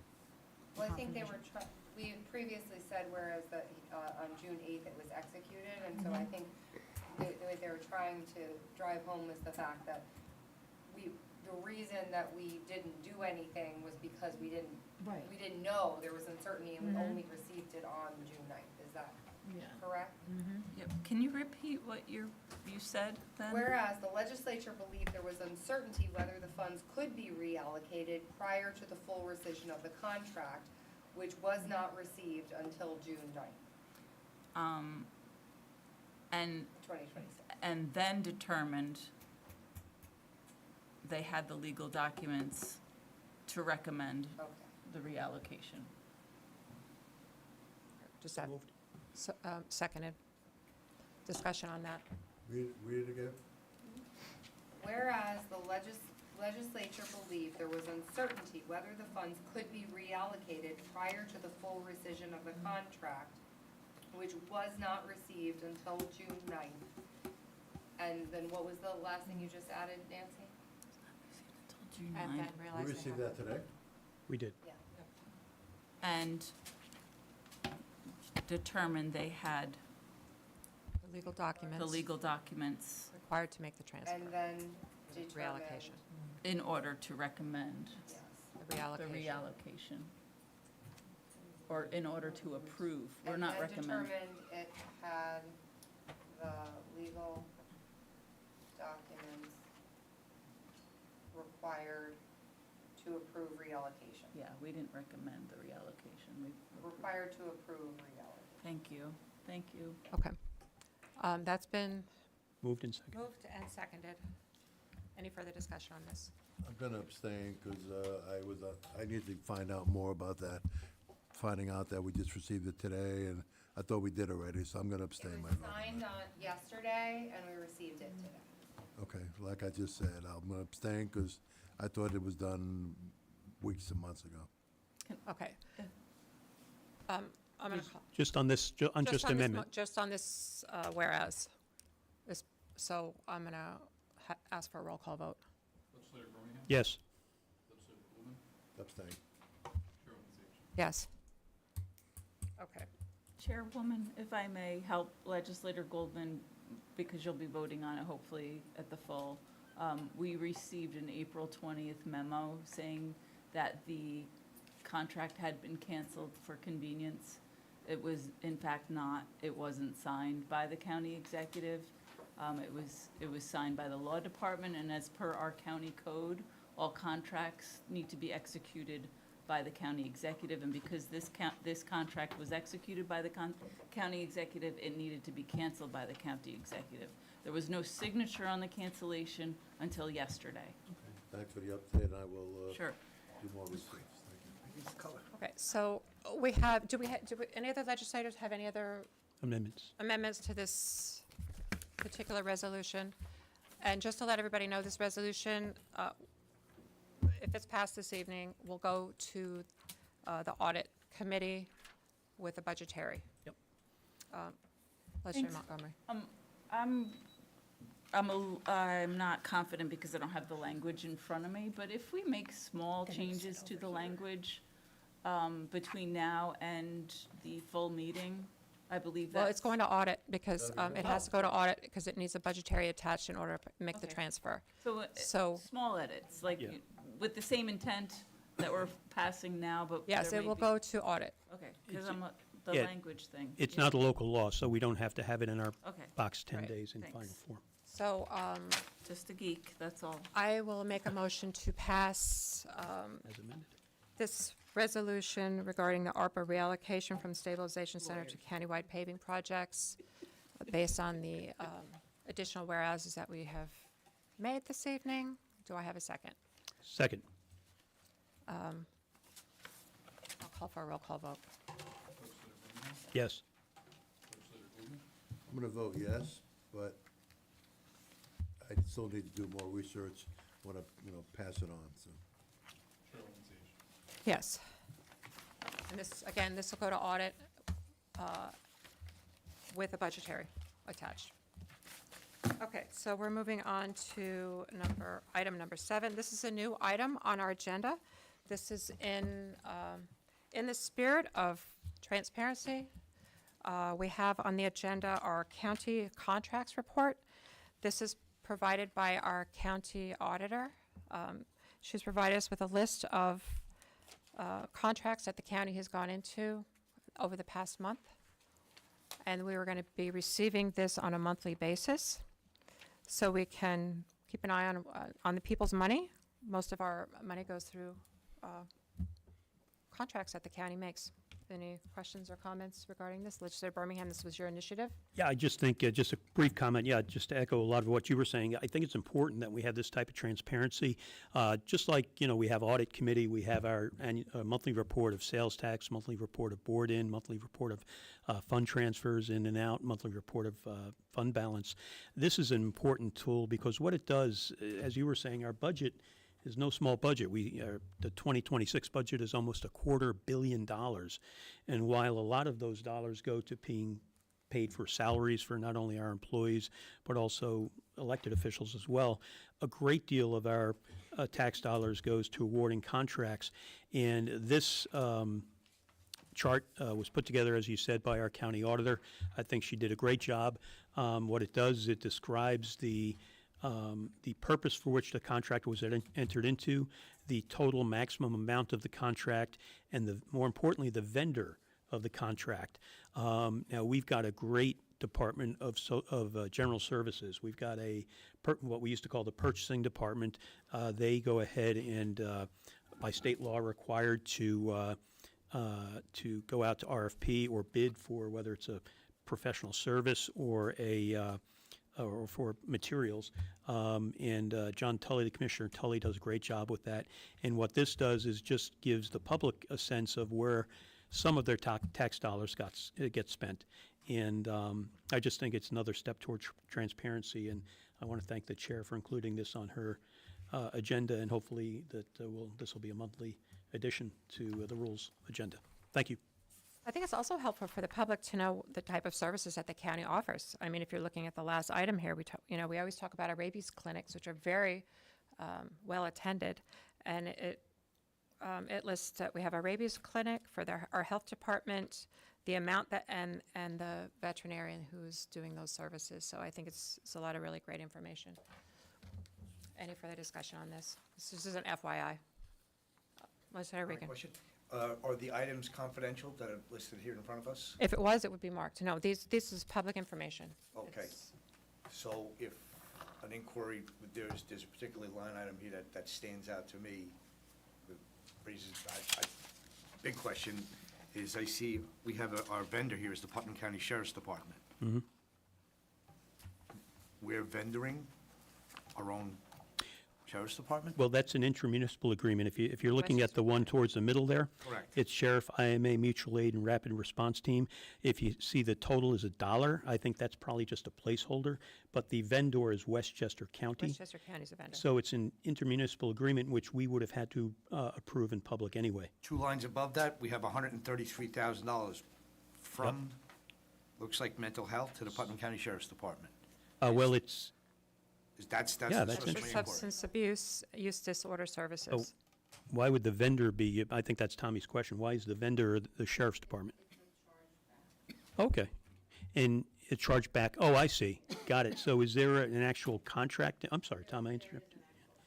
There is, okay. So it's even though it's interdepartmental, and that's probably for whether it's state or federal aid, they probably have to have some sort of link there, Tom, with, in this case, the jail substance abuse disorder services. I can't promise it, but it's probably a grant that requires them to contract with another entity or an entity. And in order for us to get that, we had to contract with ourselves.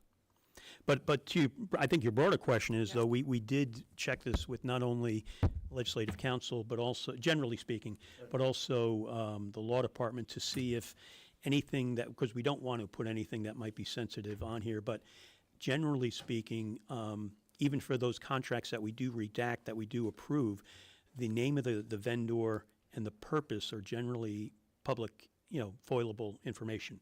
So, yeah, we do want to be careful about that, but I can't imagine a case where where that information wouldn't be publicly available. Okay. But no, it's good to raise that sensitive point. Okay, as I said, that's an FYI.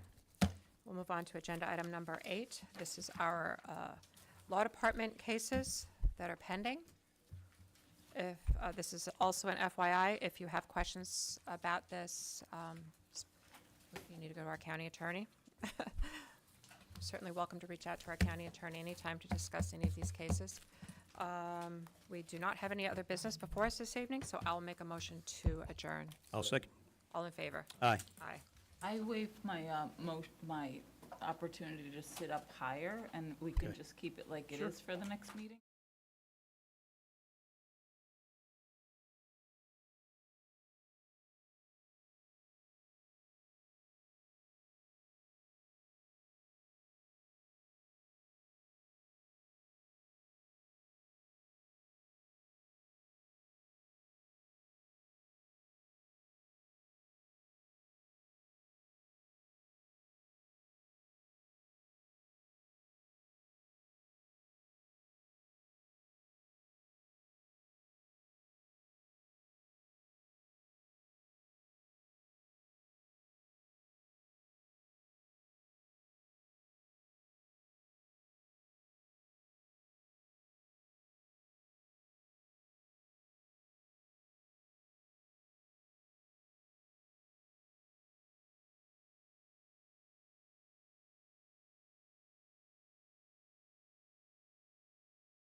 All righty, are we ready yet? And Diana, are we ready? Ready. Okay, if you'd all rise for the pledge, please.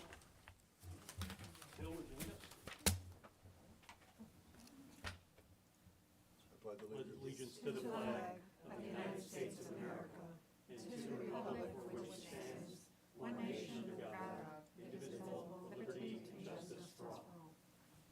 I'd ask the clerk to call the roll, please. We have to change the agenda. Okay. District, Roll call? District 1, Legislator Montgomery.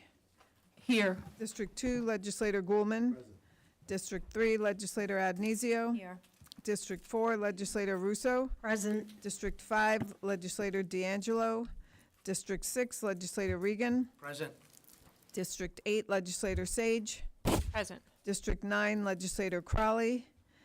District 7, Chairman Birmingham. Here. Good evening and welcome to the June 9th, 2026 meeting of the Budget and Finance Committee. For those in the public and those at home, this is a meeting of a committee of the legislature, but it consists of all legislators. Anything we adopt here tonight will be forwarded and pre-filed to a full meeting, most likely on July 2nd or whenever it is, the July meeting. 7th, July 7th. What we have before us tonight is a one-item agenda. This is the decentralized budget review process. And I'll just make a motion to get it on the table. Is there a second from any of my colleagues? Second.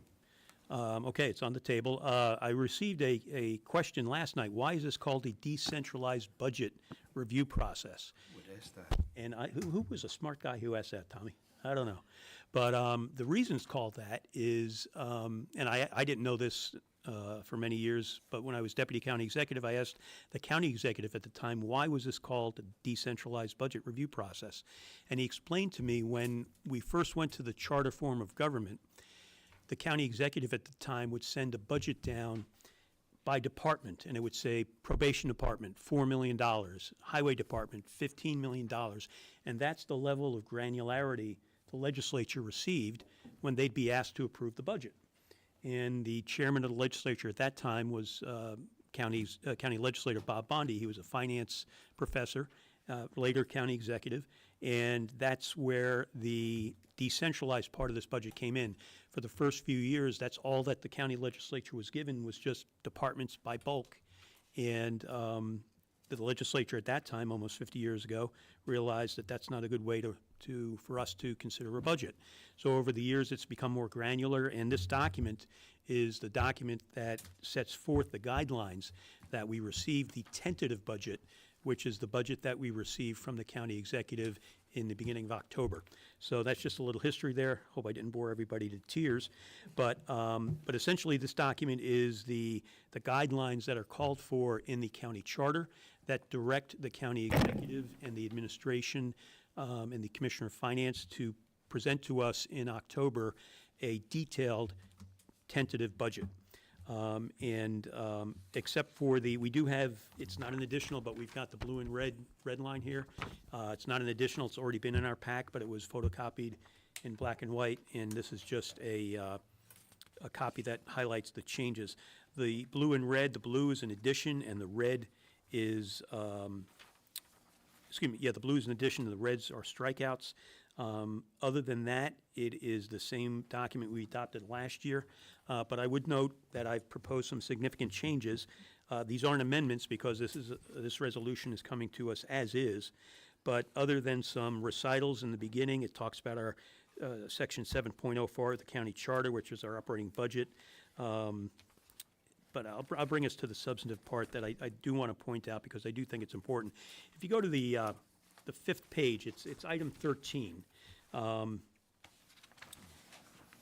Item 13 begins, each department head shall complete a motor vehicle inventory control form for any and all vehicles being used by said department. Now, that's not new. Every year, we're supposed to get that. But I've added, to the extent that any employee of such department has use of a county-owned or county-leased vehicle on a 24-hour basis, or any county employee who may at any time utilize a county-owned or leased vehicle, such department head shall submit a copy of the Putnam County Vehicle Policy Certification Form, which acknowledges the receipt and acceptance of the county's vehicle policy, signed by such employee, as filed by the Director of Personnel, and the date of such filing. And I have in parentheses there, see Putnam County Code Section 112-10. That section of the code exists right now, and that requires anybody who has any department head that assigns take-home vehicle, they have to file a certificate with the Personnel Department stating who has the vehicle, when they can use it and certain other information, and I think we should see that as part of the budget process. So that's an addition here. The next item is, and again, we can talk, I'm not forestalling any comment, I just want to get through the changes, and then, of course, I'll open it up for discussion among my colleagues, and again, because this is a committee, among the public. The next change I have is major changes. Item 20, I'm redefining in my suggestion, formerly what we refer to as not-for-profit agencies as contract agencies. That's what we used to call them in my first go-around on the legislature. I think what that does is kind of, again, hits home my concept, and I think what the original concept of these contract agencies to be is that these contract agencies are to perform county services that we otherwise could perform, but we contract out with, whether it's a not-for-profit or whether it's an IDA or whether it's a soil and water conservation district. So it's a little bit more than just semantics. It kind of hits home what those purposes are. And most significantly, though, we've culled out, at the suggestion of the former Commissioner of Finance, the 12 items that were previously required for these contract agencies to submit just to be considered for funds. Most of these are not-for-profits. A lot of them are run by volunteers. And even Commissioner Carlin and we agreed that these requirements were onerous, and the only ones we're keeping, in part, are the ones for, that they have to submit a 990, which is a not-for-profit status report that they have to send to the IRS, and also their last few audits, I think the last 2 audits. But I would like to change that even a bit more here and exempt from even those requirements certain entities that we've given money in the past to that don't have 990s because they're not-for-profits. We've given money in the past to the Industrial Development Agency, which is a municipal corporation. It's a public benefit corporation. They've received county monies through this program, through the contract agencies. We haven't given it to them in a couple of years, but they did receive it. They don't have a 990. They're not a not-for-profit. They're not a charity. There's nothing for them to submit. Similarly, Laura, you and I sit on the Soil and Water Conservation District. Soil and Water Conservation District used to receive money even when it was combined with the county through this program, so they're also exempted from that. And that's what I'm going to, and I think also the Fish and Game Board we give money to, they're not a not-for-profit either, so they don't have a 990. But, you know, we certainly don't want to defund them because they certainly can't give us something they don't have. So I'll work on that language later on before this goes to the full. And then, what else do I have here? Oh, yes, number 23, and this is significant, and I'm glad our Commissioner of Finance is here, and thank you again for being another late night with us. We appreciate it. There was a memo that was sent out by the prior Commissioner of Finance, Bill Carlin, that essentially stated that the department heads, when they're submitting their requested budget to the executive, who then will submit his tentative budget to us, that the departments, and this only applied to non-elected departments, so the county clerk, the DA, and the coroners and the sheriff wouldn't be restricted to this. But Bill Carlin's memo on May 11th said, do not submit any grade upgrades or any new positions or any other changes or suggestions to your non-union, or actually even union with upgrades, to any personnel item. Just leave that blank, essentially. That's what was my takeaway from it. And as a legislator, that information is so valuable to me. We have 3 columns when we get the tentative budget. We have the requested column, which is what the department head requested. Then we have the tentative budget column, which is what the county executive's tentative budget is. And those are both populated with numbers in them. And then the third column is the adopted budget, which of course is blank because we haven't adopted the budget yet. And to the extent there's any discrepancy between a requested column item and a tentative budget item, that raises a question to me. Why is it higher or lower? What was the policy decision behind that? First of all, behind the request, and if it was changed, what was the policy decision behind changing that? I can give a couple of examples of that, and the county executive and I talked about this last Wednesday.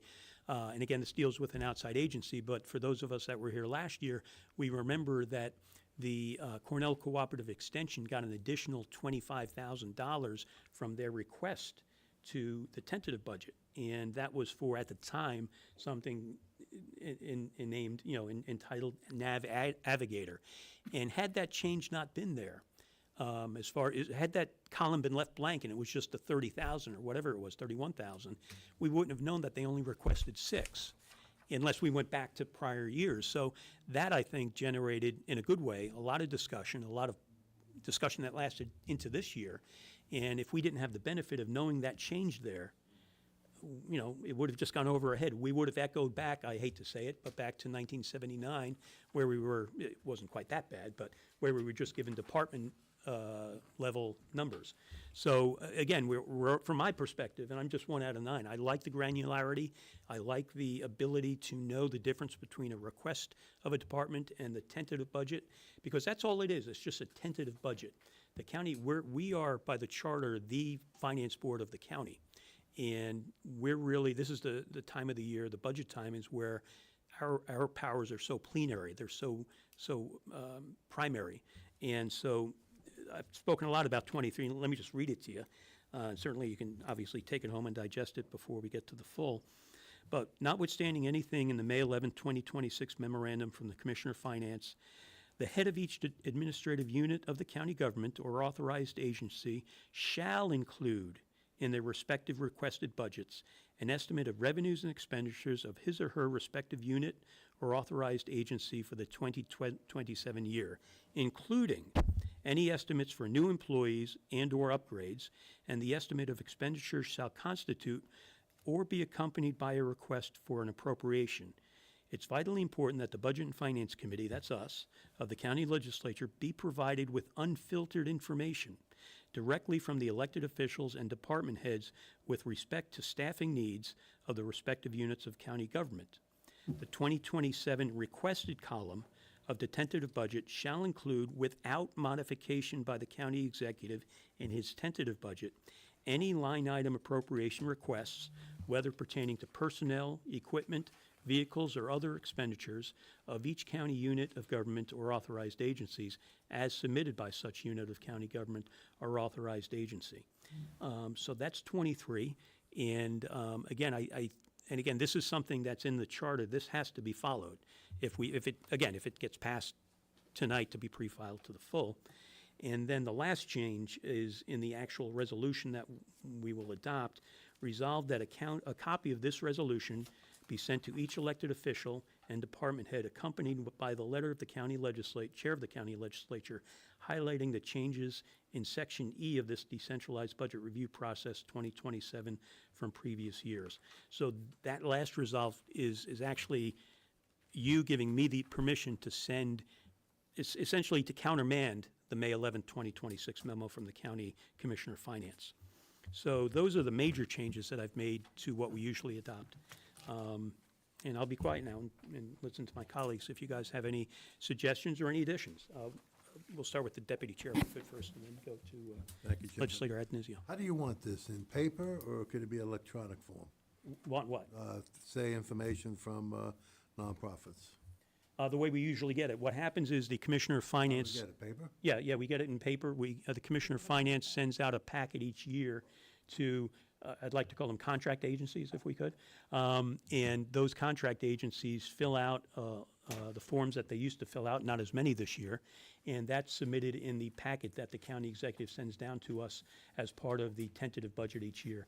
It's not part of the big book, but it is part of the backup we get every year, and he's very good about giving that to us. I would suggest on the last part of 20, 20. copies of the contract agencies, IRS 990 and IRS 990 EZ, filed for the last 3 years.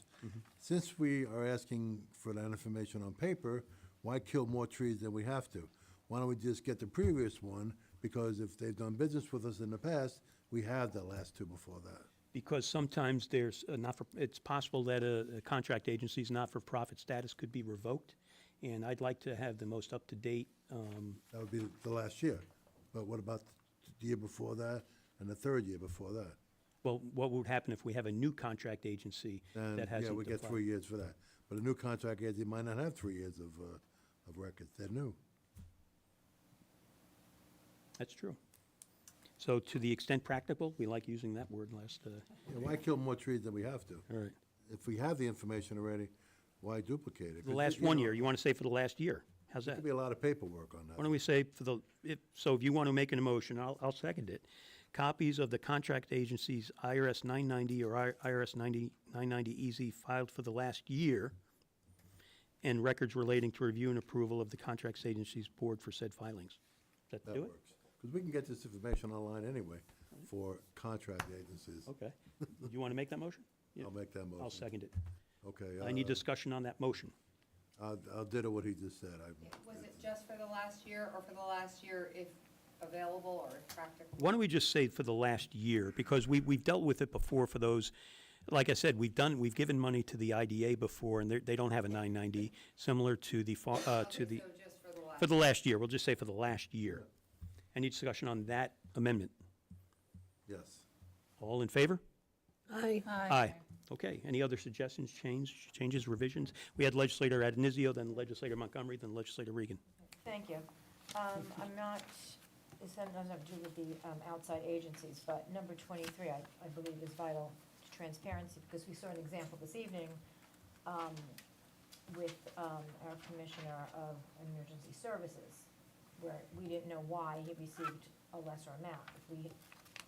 We have the three columns, requested, tentative, and adopted. Right. So it would be good to be able to see what they actually requested. So we're discussing the outside agencies now, but this should be, and I think 23 does touch on Yeah. everybody, it's the whole budget. Yep. So I just wanted to say it is vital to know that. It's a good tool for us, yeah. Legislator Montgomery. I might suggest for number 20, rather than using contract agencies, call them non-government. NGOs have kind of a connotation sometimes of like UN NGOs. Some of them can be, I'm not against it, but there's a connotation. Some NGOs are, I get it, I Yeah, know what you're saying, but yeah.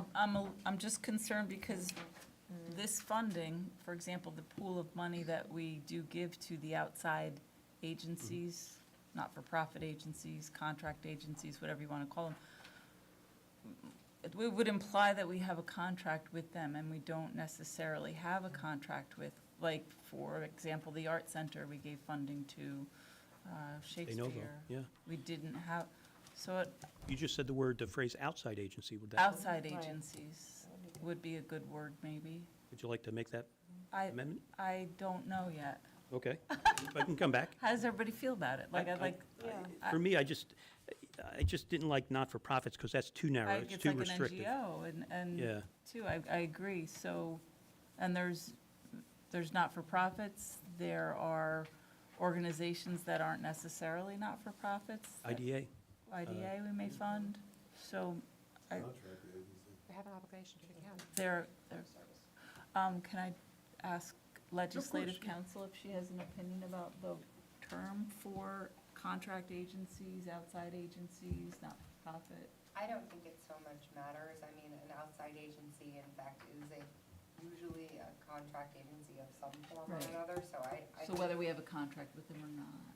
I mean, in order for them to be engaged with us in some way, there would have to be some type of contract of some sort, whether it's a MOU, intermunicipal agreement. I mean, there's all sorts of different, there's gonna be some form of paper if we're engaged with them in Yeah. some way. All right, so I think contract agency stays. Yeah. Okay. Thanks for What about letting me. Pardon me. Bless you. Bless. both, Thank you. outside contract? So no amendment then? What about, I'm Well, sorry. whatever. No. Go ahead, what? Outside We'll get to contract? Well, we don't, If we, I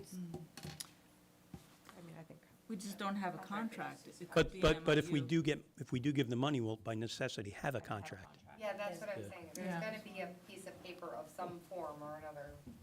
On this point, Commissioner? When I send out the budget package, I do refer to them as the outside agencies. I don't know if that helps you. Yeah, well, let's That's how we refer let's stay consistent. So, What's that? But you could also be, you're also an agency, an outside agency. wouldn't- Oh, you're right, you wouldn't be an NGO, yeah. And I want- there's a piece of paper. I'll make the amendment, if Outside anybody. agency. Outside agency, you No, legislative. go for it. or- You're the chair. Do it. Oh, outside agency, is there a second? Second. There you go. I'll make the second. On that amendment, any change, any discussion? All in favor? Discussion? Discussion. Oh, on this point? You ready?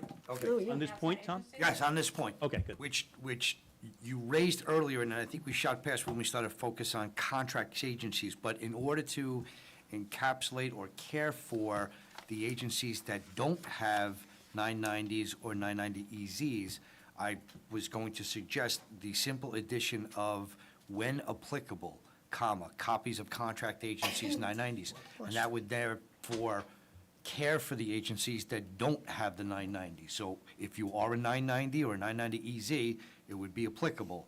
But this would also, if I thought earlier, when applicable, it preempted in that sentence right there, would care for those organizations.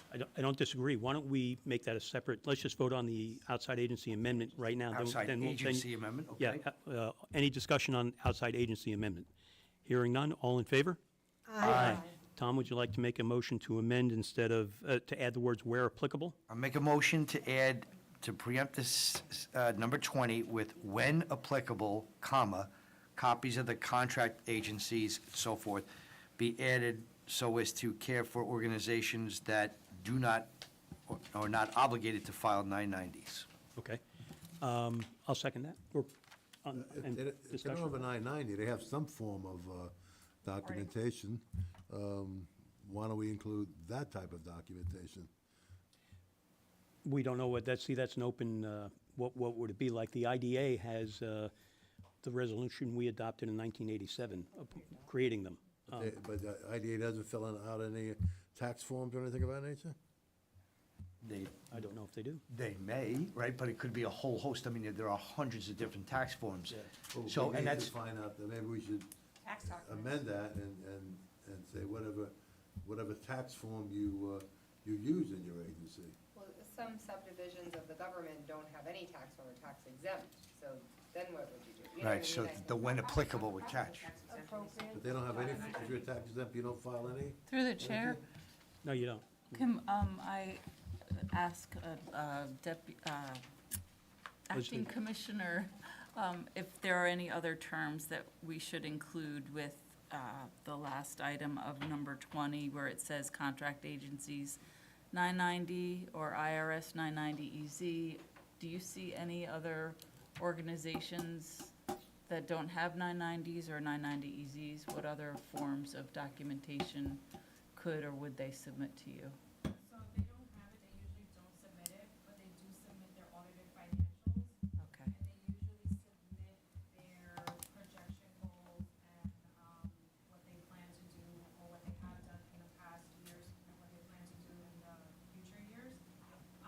But again, if they don't have the 990 or the 990 EZ, they put justification as to why they don't have it, and they refer to their audit. And where applicable would cover that instance. Legislator Montgomery. If I can make a friendly amendment to the amendment to say Yeah. that IRS 990 or IS 990 EZ or audited financials or, To the extent available? Because there'll be would imagine there might be. you already said to where applicable. Yeah, true, So yeah. if they don't have a 990, they can submit, it's got to be either or. I'll give you an instance where there's an agency that has neither. And that is the one we appoint every year.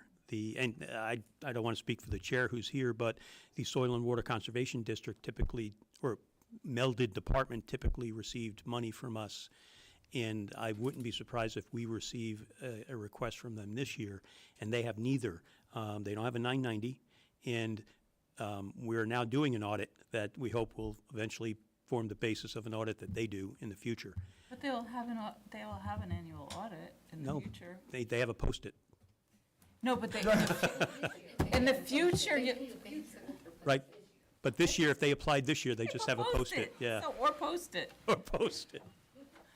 But you will have an annual audit going forward? We will have an audit of the money that we have custody of, because we can do an audit because we know how much money we have. We couldn't do an audit for last year, Right. which is what you asked for this year. Yeah. And we're not a 990 because we're a government. So we don't know how to request money through the appropriations process, which is the only ability you have to give us any support or money.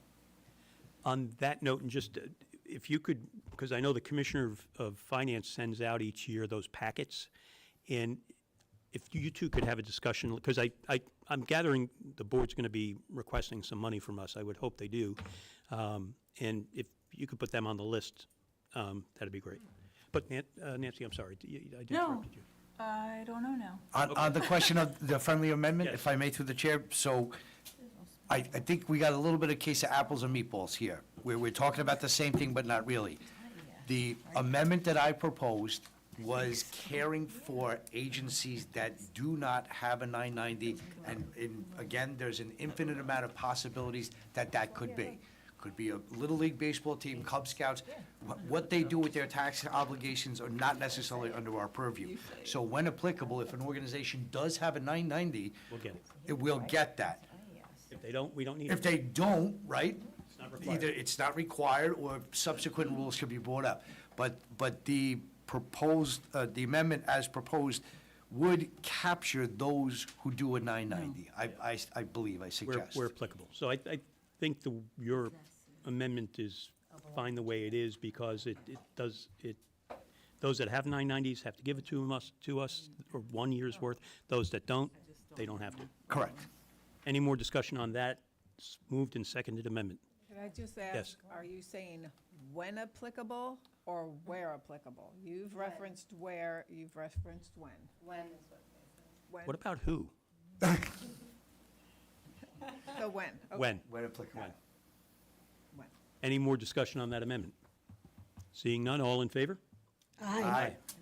Any other discussions, amendments? Public, any member of the public want to speak on this? Yes, madam, please, thank you for joining us. If you'd like, it is, as long as you'd like. No, we should come Yeah, to the maybe we can't hear you. microphone. There's no microphone there. They can come close. Yes. So on this, and I do look forward to, in the past, in whatever stormwater was, again, here it is. It was a department that requested it. Now, like, the only way, state comptroller, everybody has weighed in and saying that appropriations is how the county can support stormwater districts. So, with that, we know grade 990s we don't have because we're government, but what is the language to say, because we didn't have custody or control of our money, and we go through and there's this really delineated, small, compact list of requirements, which would be 2, which we can't meet either of for no fault of our own. What happens? Are you talking about the audit portion of this? Well, yeah, because we don't have that, right? Right. We will have that next year, so next year I'm not worried about. I am Yeah. worried about this year because it's coming up close, right? Yeah. How would that be handled? We're talking about the decentralized budget process here, Yeah. not the audit per se. No, but part of the decentralized budget is a requirement that any outside agency give us their audit. And she's telling us, pardon me, Sandra's telling us that, and we all know, they don't have an audit because they previously had been this, we had previously been this melded department and things. So I think the way to fix that is the bullet that says, copies of each independent audit and/or auditor compilation for the last 3 years. Again, we should say, when applicable. If we put that before there, and I'll make a motion to do that if there's a second. Second? Okay, so the 2 bullets that we are now down from 12 require an audit when applicable. Well, first of all, let's vote on that. Any discussion on that amendment with respect to an audit when applicable? All in favor? Aye. Okay, so now the only 2, I'm sorry, yes. That first bullet where it says 3 years, was that also amended to 1 year? No. or No, it that's was not. still 3 years? It was not. That's That's still 3 financial years. reports. Yep, yep. So now it's, if you have, if you don't have an applicable audit, that doesn't disqualify you. And if you don't have a 990, that doesn't disqualify you. Next year, we'll have 2 years of audits. In theory, if you guys do your ones, we'll do our ones. So what happens, 3 years, it's okay if we only have 2? Well, it's not applicable then. You don't have 3. Okay. Yeah.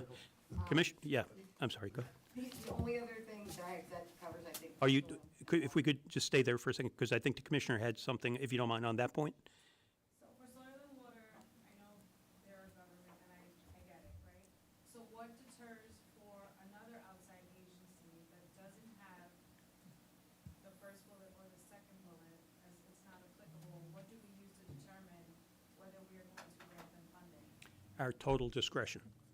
And I'm not trying to be flippant in that, and I'm really not being flippant by saying that. There are, I think when we, as a legislature, went ahead outside of, or I should say subsequent to the submission of the tentative budget last year, we went ahead on our own, put into the adopted budget certain what we're now calling outside agency contracts, and we never requested their audits or 990s or any of the other 9 things that applied last year. So it is a discretionary item. The good thing about that, though, it's done all in the public. It's here in our public meetings. They're live streamed, and nothing's being done in the dark. But you do raise a good point. But I think we can deal with that on a case-by-case basis. And if something seems a little, well, if Dan Birmingham's brother-in-law wants to get, something for, obviously, it's going to be done in the public and with sunshine and everything like that. But, and to the extent we feel a little, are you really a legitimate corporation or a legitimate entity, we can ask for it. But those are rare, though, in that instance where that happens. But good point to raise that. Thank you, Commissioner. I'm sorry, I interrupted. I have something, so stormwater, I think, Great. super happy, as happy as I can be. But the one thing I can tell you we can provide, which I saw is removed, is conflict of interest policy and board of directors and staff. Well, we'll be able to get to staff soon, but, so that's something that I, as a member of the public, would love to see, because then you actually know who's involved in these organizations that the county is giving money to. The same thing with transparency and knowing who's involved with what. We can give you that. That's the one very thing that I think we can give, which it doesn't seem burdensome to say who's your board of directors. So just unrelated to soil and water. That was my 2 cents. I don't see that being burdensome for somebody to say, here's our staff, you have to do payroll, you know who your staff is, and here is your, at the time of request, just so that everybody knows who's getting money and who's affiliated with it. So you're talking about the second bullet on the top of this page, a list of the contract agencies' current serving directors, including contact information for each, the date and length of their respective terms, and their conflict disclosures. All right. Lots of words. Yeah, but no, I don't, no, because there was another one that talks about the NFP's conflict of interest policy, if applicable, if any. Well, and it's kind of redundant, like copy of the conflict of interest and related party policies, I think that covers everything, but that's for you guys to decide. It was just conflict of interest policy, everybody should have that. And if the county's giving them money, I would hope that they have that. And the word if any is almost like if applicable, or when applicable, Or yeah. where practicable, or when practicable. Who? Yeah, I mean, I don't want to backslide on what we took out, but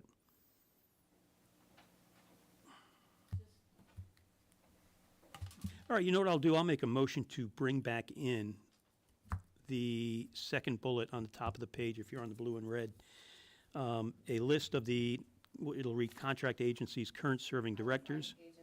Or outside agencies, yes. Outside agencies, current serving directors, including contact information for each and the date and length of their respective terms and their conflict disclosures. All right, I'll make a motion to include that. And now we have 3 bubbles as opposed to 12, still a step in the right direction. Is there a second? I'll second that. Any discussion on that amendment? I just want to note that the reason many of those were taken out by the former commissioner was because, and I know this from experience with dealing with the outside agencies, the requirements that the county requests from these outside agencies for this funding, sometimes $10,000 or $12,000 is like, I've talked to all the outside agencies, they've never seen anything like it. But with that, I do think that I could always look up the serving directors and their contact info, so I don't know if I want to make that motion, but Well, you would just vote no on Yeah. the amendment. Yeah, I just know how cumbersome all that's requested from the outside agencies. It's still just to argue for it, it's still a better mix of information than or a lesser mix of Yes, information than it we did is. last year. And if we get some more pushback, and if it, Yeah. you know. That's not just- that hard to give them their list of directors. Yeah. Chair. Yes. I mean, we currently require our volunteer boards to fill out conflict of interest forms, and we have to know who all these people are serving. These are people receiving county money, so I don't see a problem knowing who their directors are and their conflict disclosures. I don't see a problem with that. We're giving these organizations money, so we require that of our volunteers. So I don't have a problem getting more information. I just don't want it to be cumbersome. I mean, for me, I had a very small not-for-profit, and I would have no problem disclosing who my directors are and, you know, what their dates are. I mean, it's something pretty basic to any It should be on everybody's organization. website anyway. Yeah, but just to have a packet to submit, you know, that is in the Commissioner of Finance's office that we can all go visit, which I've done many times. I request it every year from the outside agencies in my district that are being funded. So I've always requested it and received it, but here they're gonna provide it to us regardless, which is great. So I don't have to request it. Thanks. Any other discussion on this amendment? On the amendment, all in favor? Aye. Any more amendments or changes or suggestions? Seeing none, I'll ask the Commissioner of Finance, is there anything here that you find onerous or troublesome or in any way offensive to getting your job done? We certainly don't want to make your job harder, but we think a good, clear guidelines are helpful, but certainly we're open to listening and considering and perhaps even changing anything that you think might need changing. So I want to give the floor over to you if you have any suggestions. We do ask the outside agencies for their goals, Okay? the money that they're to receive from the county. I think that's a good thing. It shows what their use of the funds would be for, it gives transparency to the taxpayers. I think it's a good thing. Doesn't have to be long, just a small. So you're talking about the strategic plan at the top there? All right, I mean, that's something, that's probably in their mission statement anyway. It doesn't have to be as, I was gonna say, it doesn't have to be like the mission statement. the Okay. whole- I know it was cumbersome last year, but I think a clear, One or two sentence. yeah, of what they, All their right. intended use of the funds are going to be. I think Well, I'll make that motion and put back in the first bullet there, and again, it's only asking for those that exist. Any distributed summary or report of strategic plans and the accomplishments of the outside agency. Is there a second on that? I'll second that. Thank you. Any discussion on that? All in favor? Aye. Okay, thank you, Commissioner, for that. That's very helpful. And we'll be, of course, relying on you a lot during this season, of budget season, so thank you for that. Any more general discussion from anybody on the revised, as amended guidelines? Yes, please, join us.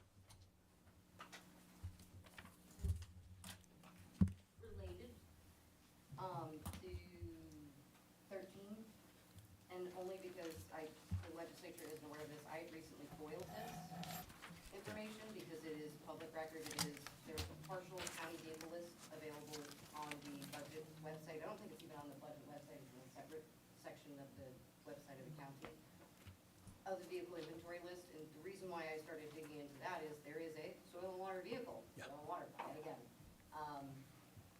I know now the VIN, I know the make, I know the model, I know everything, but I don't have any backup for who that is assigned to, or anything else, and that's really how I came across it, but when I foiled it, I got the standard approach from this county, which is 20 days minimum before anybody gets me anything.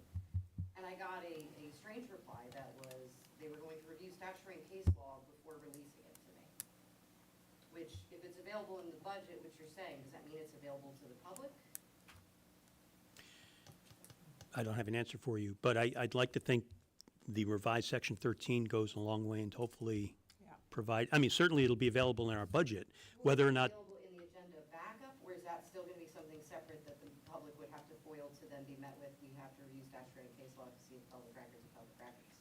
I will make a promise that if the lawyers don't, and I'm a lawyer too, but if our counsel, meaning whether it's the county attorney's office or our legislative counsel, if we receive it, and this requires them to send it to, meaning the executive to send it to us, if I'm able to release that to any member of the public, I'll do that. and to the extent we can make it publicly available, we'll put it up on our website. But in case there's any sort of, yeah, I mean, there's going to be cases where obviously we have undercover police agencies. Redacted or, and that's Okay, the thing, I think. yeah. The one that's out there is obviously, you don't even need names, right? Yeah. I asked for. Departmental? An understanding of Yeah. this, right? Narcotics is blacked out. All those blacked out bins, license plate, that makes sense, right? But it shows you how many inventories, what vehicles, what age, mileage, things like that. So I understand that. I was like, redact what you need to. That's totally fine. But to know, there's a lot of departments that are completely missing from this. Yeah. What was already available, and that's why I had asked. Also to know if in that chapter 212, it says there has to be these forms, for motor vehicles. Again, I go back to that soil and water vehicle that's allegedly ours. I was just at a soil and water district manager's meeting today where they were talking about our vehicle, which I've never seen. So getting to the root of that is if it's available to this legislature, if they don't know, because 2 years ago, I did not know how to email Legislator Montgomery or Legislator Birmingham, and if I did, who knows if you'd answer me. Still today, who knows if you'll answer me. But how is that discerned in your decentralized budget of what is released in agenda backup? Because personnel, from one of the very few people who sits there through these budget meetings in all of October, you get to the personnel meeting and the public is white. We have no idea. I just hope and trust that 9 of you are doing your due diligence. We can't even follow the law.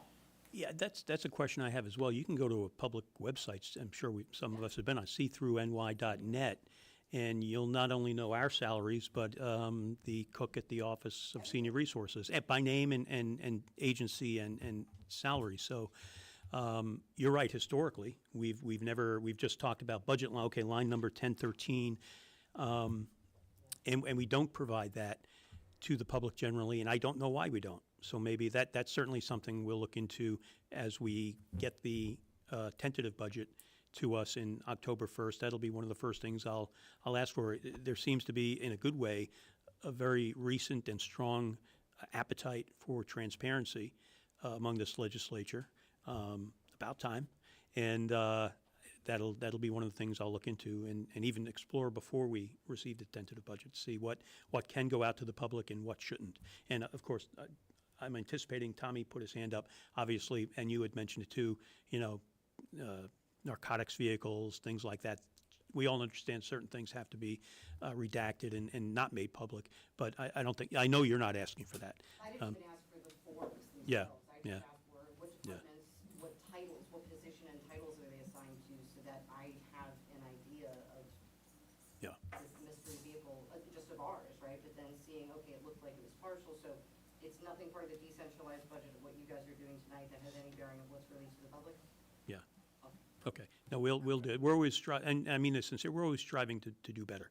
And this will be one of the areas that we do that. Anything else on this? Seeing none, it's been moved and seconded. Roll call vote, please. Legislator Kazim, Yes. Legislator Crowley, Legislator D'Angelo, Legislator Woolman, Yes. Legislator Montgomery. Yes. Legislator Regan, Yes. Legislator Russo, Yes. Legislator Sage, Yes. Chairman Birmingham. Yes, and we do not have any additional items, but I do want to I've spoken with one or two of my colleagues. Before this month ends, I'm going to convene another meeting of the Budget and Finance Committee. I'd like to put out there 2 items. One is I would like to, if we're talking about transparency again, and this is no reflection on the Finance Department at all, I'd like us to consider reassuming the delegated powers with respect to the assignment of fund balance. We don't, as a legislature, find out what fund balance is allocated until usually a year and a half, or perhaps last year was a year and 10 months after that allocation could have been made.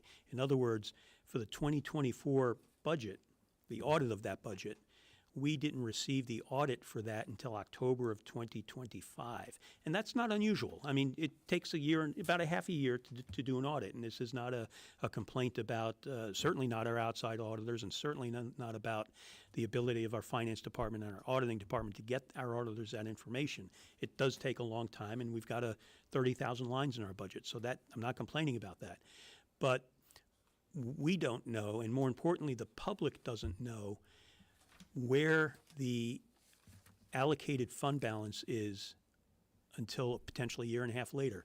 A commissioner of finance could have allocated fund balance for capital projects on January 2nd, 2024, and ourselves and the public wouldn't have known about that allocation until a year and a half or a year and 10 months after that happened. And, I think a lot of that was brought to bear when there was a confusion. How much fund balance do we have? When we were talking about the sales tax issue, there was $90 million in fund balance. Okay, well, what's allocated, what's not? We didn't know because we didn't have the allocations before us. And that's no reflection on the prior Commissioner of Finance. We delegated that power for him, and in now this case her, to allocate fund balance. I think we should reassume that power, not that we're smarter than the Commissioner of Finance, we're not, or generally not. I'm not saying one's smarter than the other, but when we make a decision as to how to allocate fund balance, it's done in the open, it's done in the public, there's sunshine, and so I'll be recommending that, and I'll be calling a meeting for that item later this month. Again, just a committee meeting, and to be voted on us at a committee or not, and then to the full. The other item is I'd like to introduce a charter change to help keep a lid on county spending. And what that would entail is amending Article 7 of the charter. Right now, and I'm going to make an absurd example just to prove the point. If we get a tentative budget that says the county executive is going to be giving employee X a $50,000 raise. He's never done that. No county executive's ever done that, but I'm just using that as an example.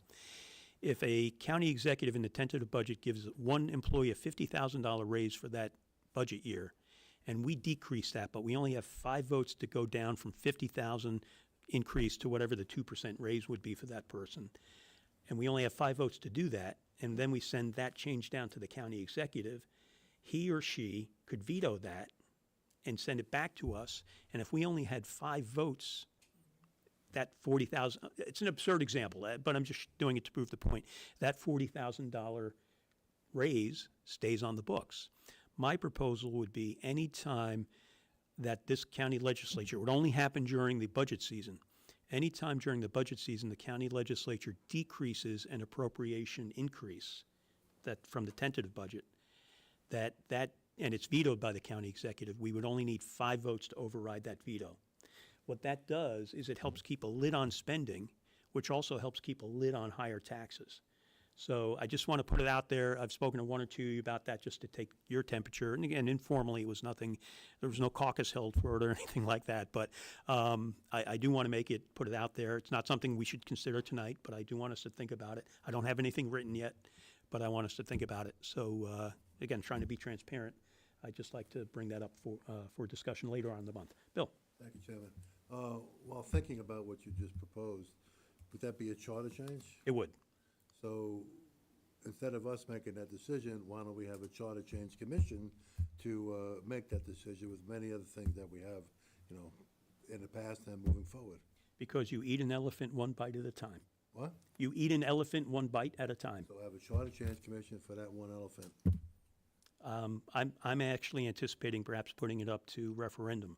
So I think it would even be smarter for the public to weigh in on it rather than just a commission. Referendum's fine, so we'll do it for a referendum then. Yeah, I think it's something like that is significant enough because it does alter the powers of the county executive. And I think something like that, while not maybe necessary, we certainly can, if we choose to, put it to referendum, and I'm not necessarily against that.